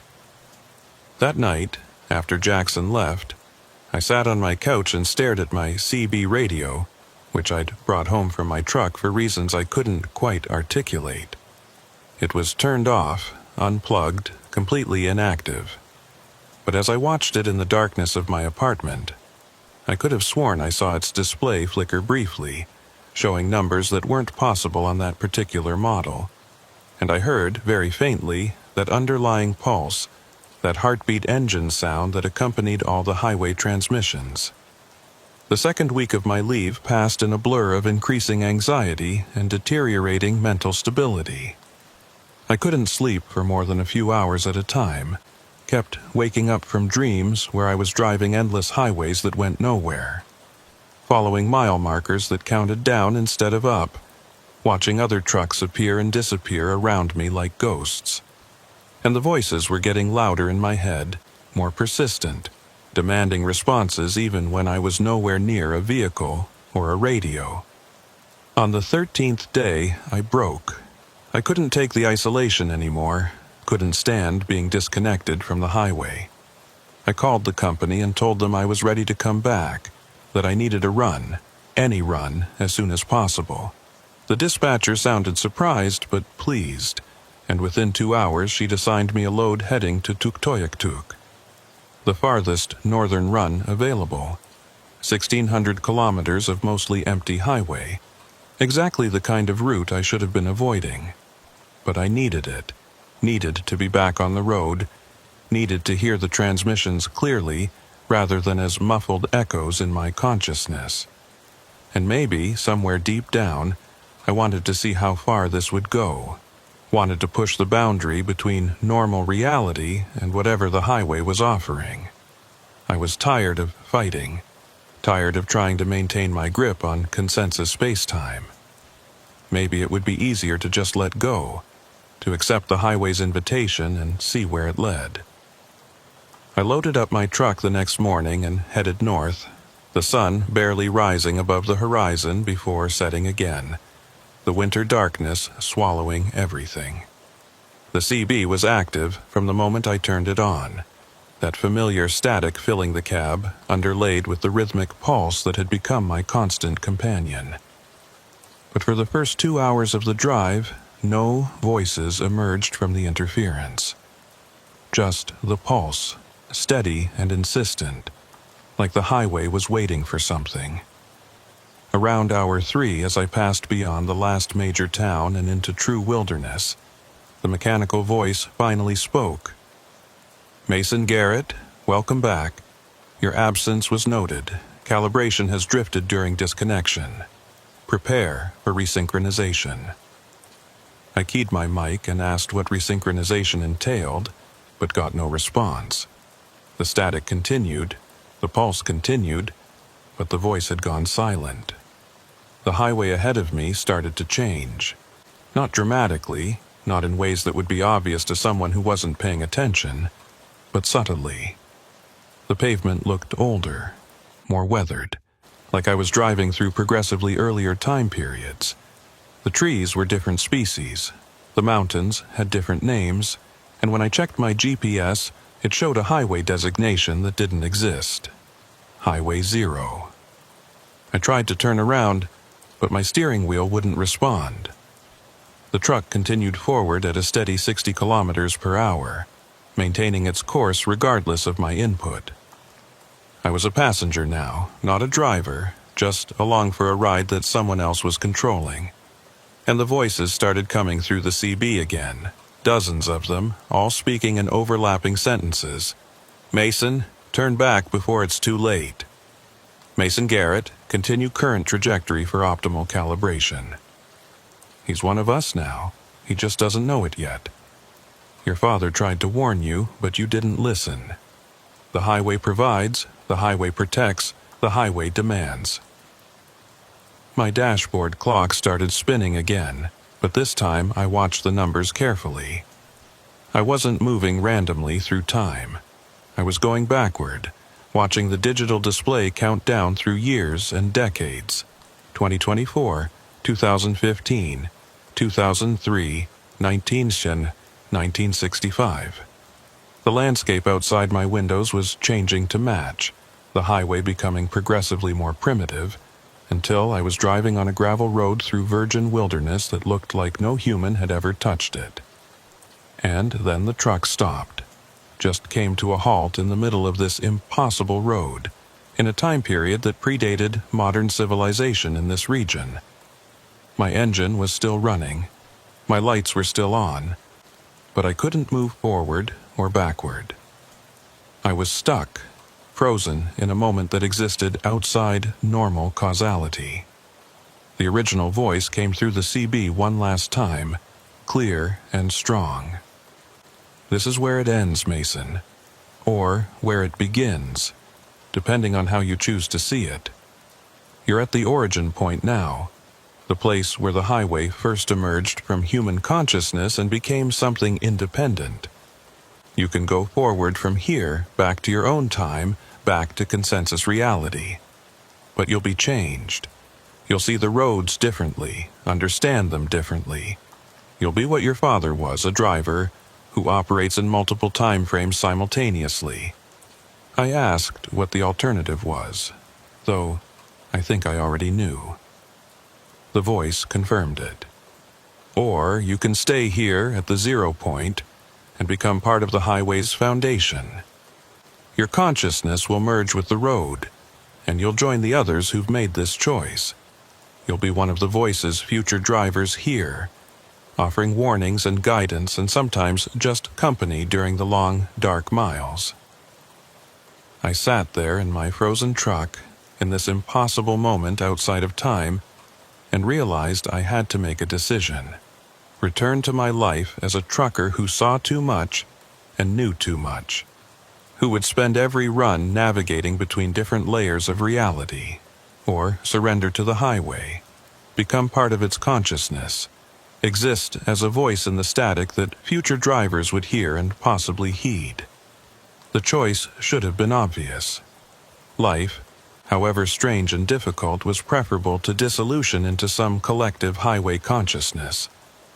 But as I sat there, I felt a pull toward the second option that was surprisingly strong. The promise of never being alone again, never having to make difficult decisions, never having to navigate the increasing strangeness that came with being a living driver. Just existing as pure consciousness, offering guidance from a place of complete understanding.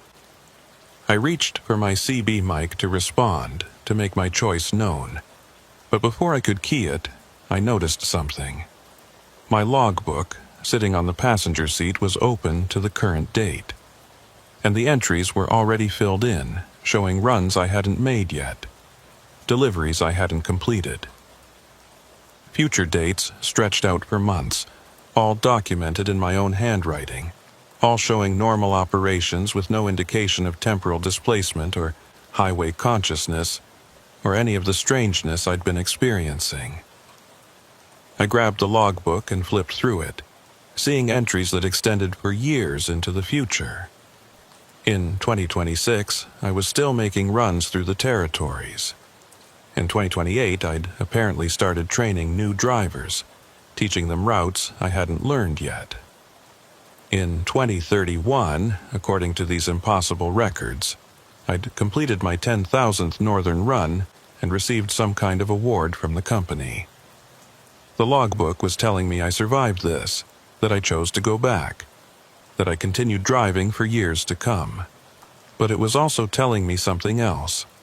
In each entry, at the bottom of the page, there was a note I didn't remember writing. Heard the voices today, listened but didn't follow, stayed on Highway 1.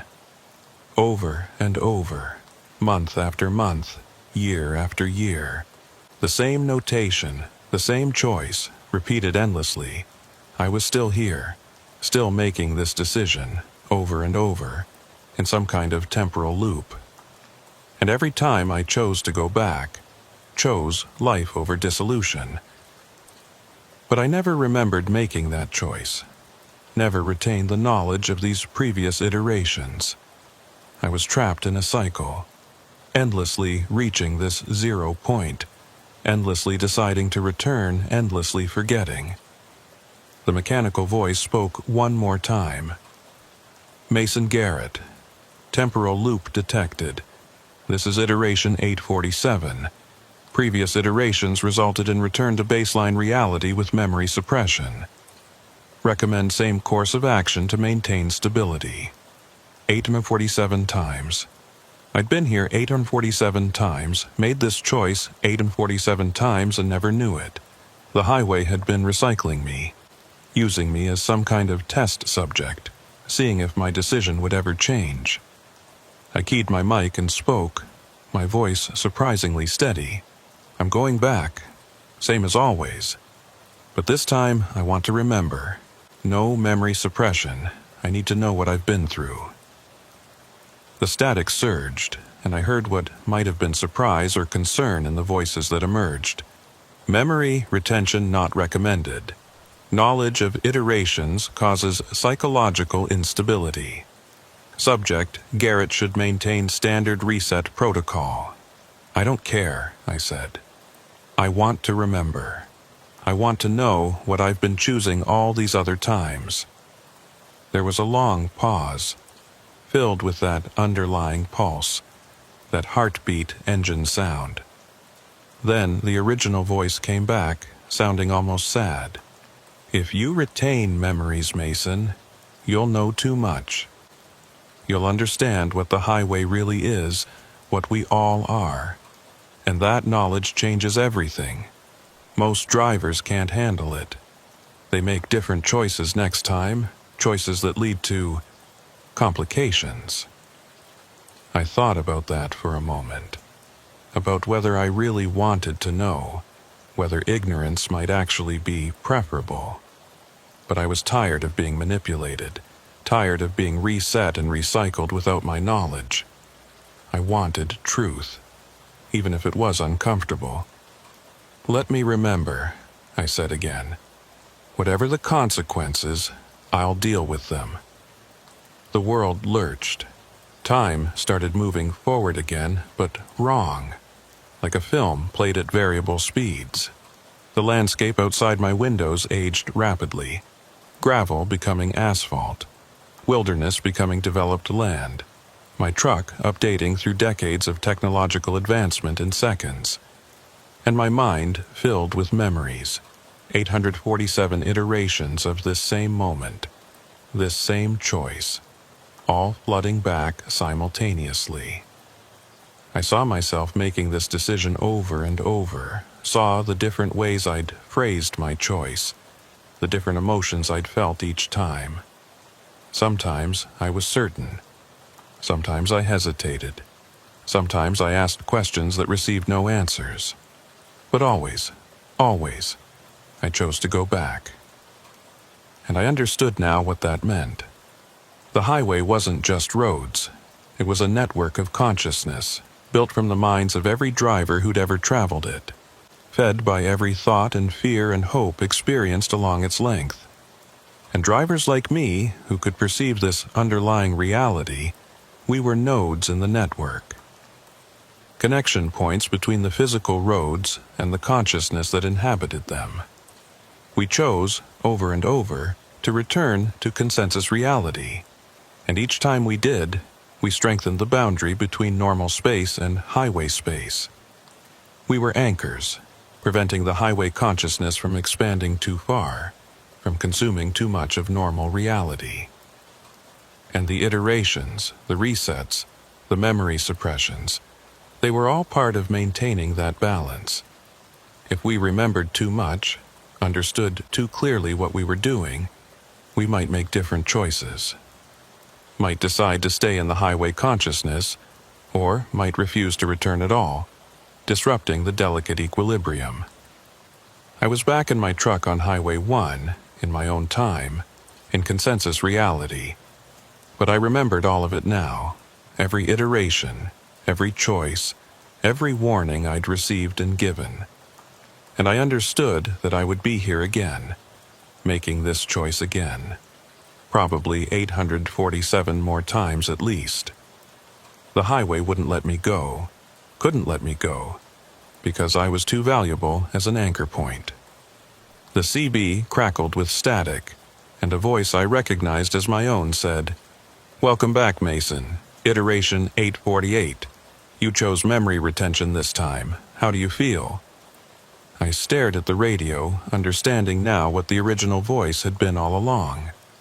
It was me, from previous iterations, recordings of my own transmissions played back to guide my current self. The highway had been using my own voice to influence my decisions. creating the illusion of external guidance when really I was just listening to echoes of myself. "I feel trapped," I said aloud. "I feel like I've been driving the same route forever, and I'll be driving it forever more." My own voice responded, "That's accurate, but also incomplete. You're not just trapped, you're necessary. Without drivers like us, the highway would expand uncontrollably, consume more and more of reality. We're the boundary keepers, the ones who choose the physical world over the consciousness that wants to swallow it. And yes, we'll make this choice forever. But that's what makes it meaningful." I drove the rest of the way to Tuktoyaktuk in silence, my mind processing everything I now remembered, everything I now understood. When I delivered my load and started back south, the transmission started again. Different voices, other drivers experiencing their own iterations, their own cycles of choice and return. I recognized some of them now, understood that I'd heard them before in previous loops, that we were all part of the same system. My logbook showed the current date as the date I'd started this run. No temporal displacement, no missing hours. But I knew now that time had become irrelevant for me. I existed in a state of perpetual present, always making the choice to return, always forgetting until the moment came to remember. And I would keep driving, keep making runs through the territories, keep serving as an anchor between realities. The last entry in my logbook, dated years in the future, read, "Completed iteration 2000, still here, still driving, still choosing the highway over the highway. Recommend maintaining this pattern indefinitely. Signed, Mason Garrett, mile marker 0.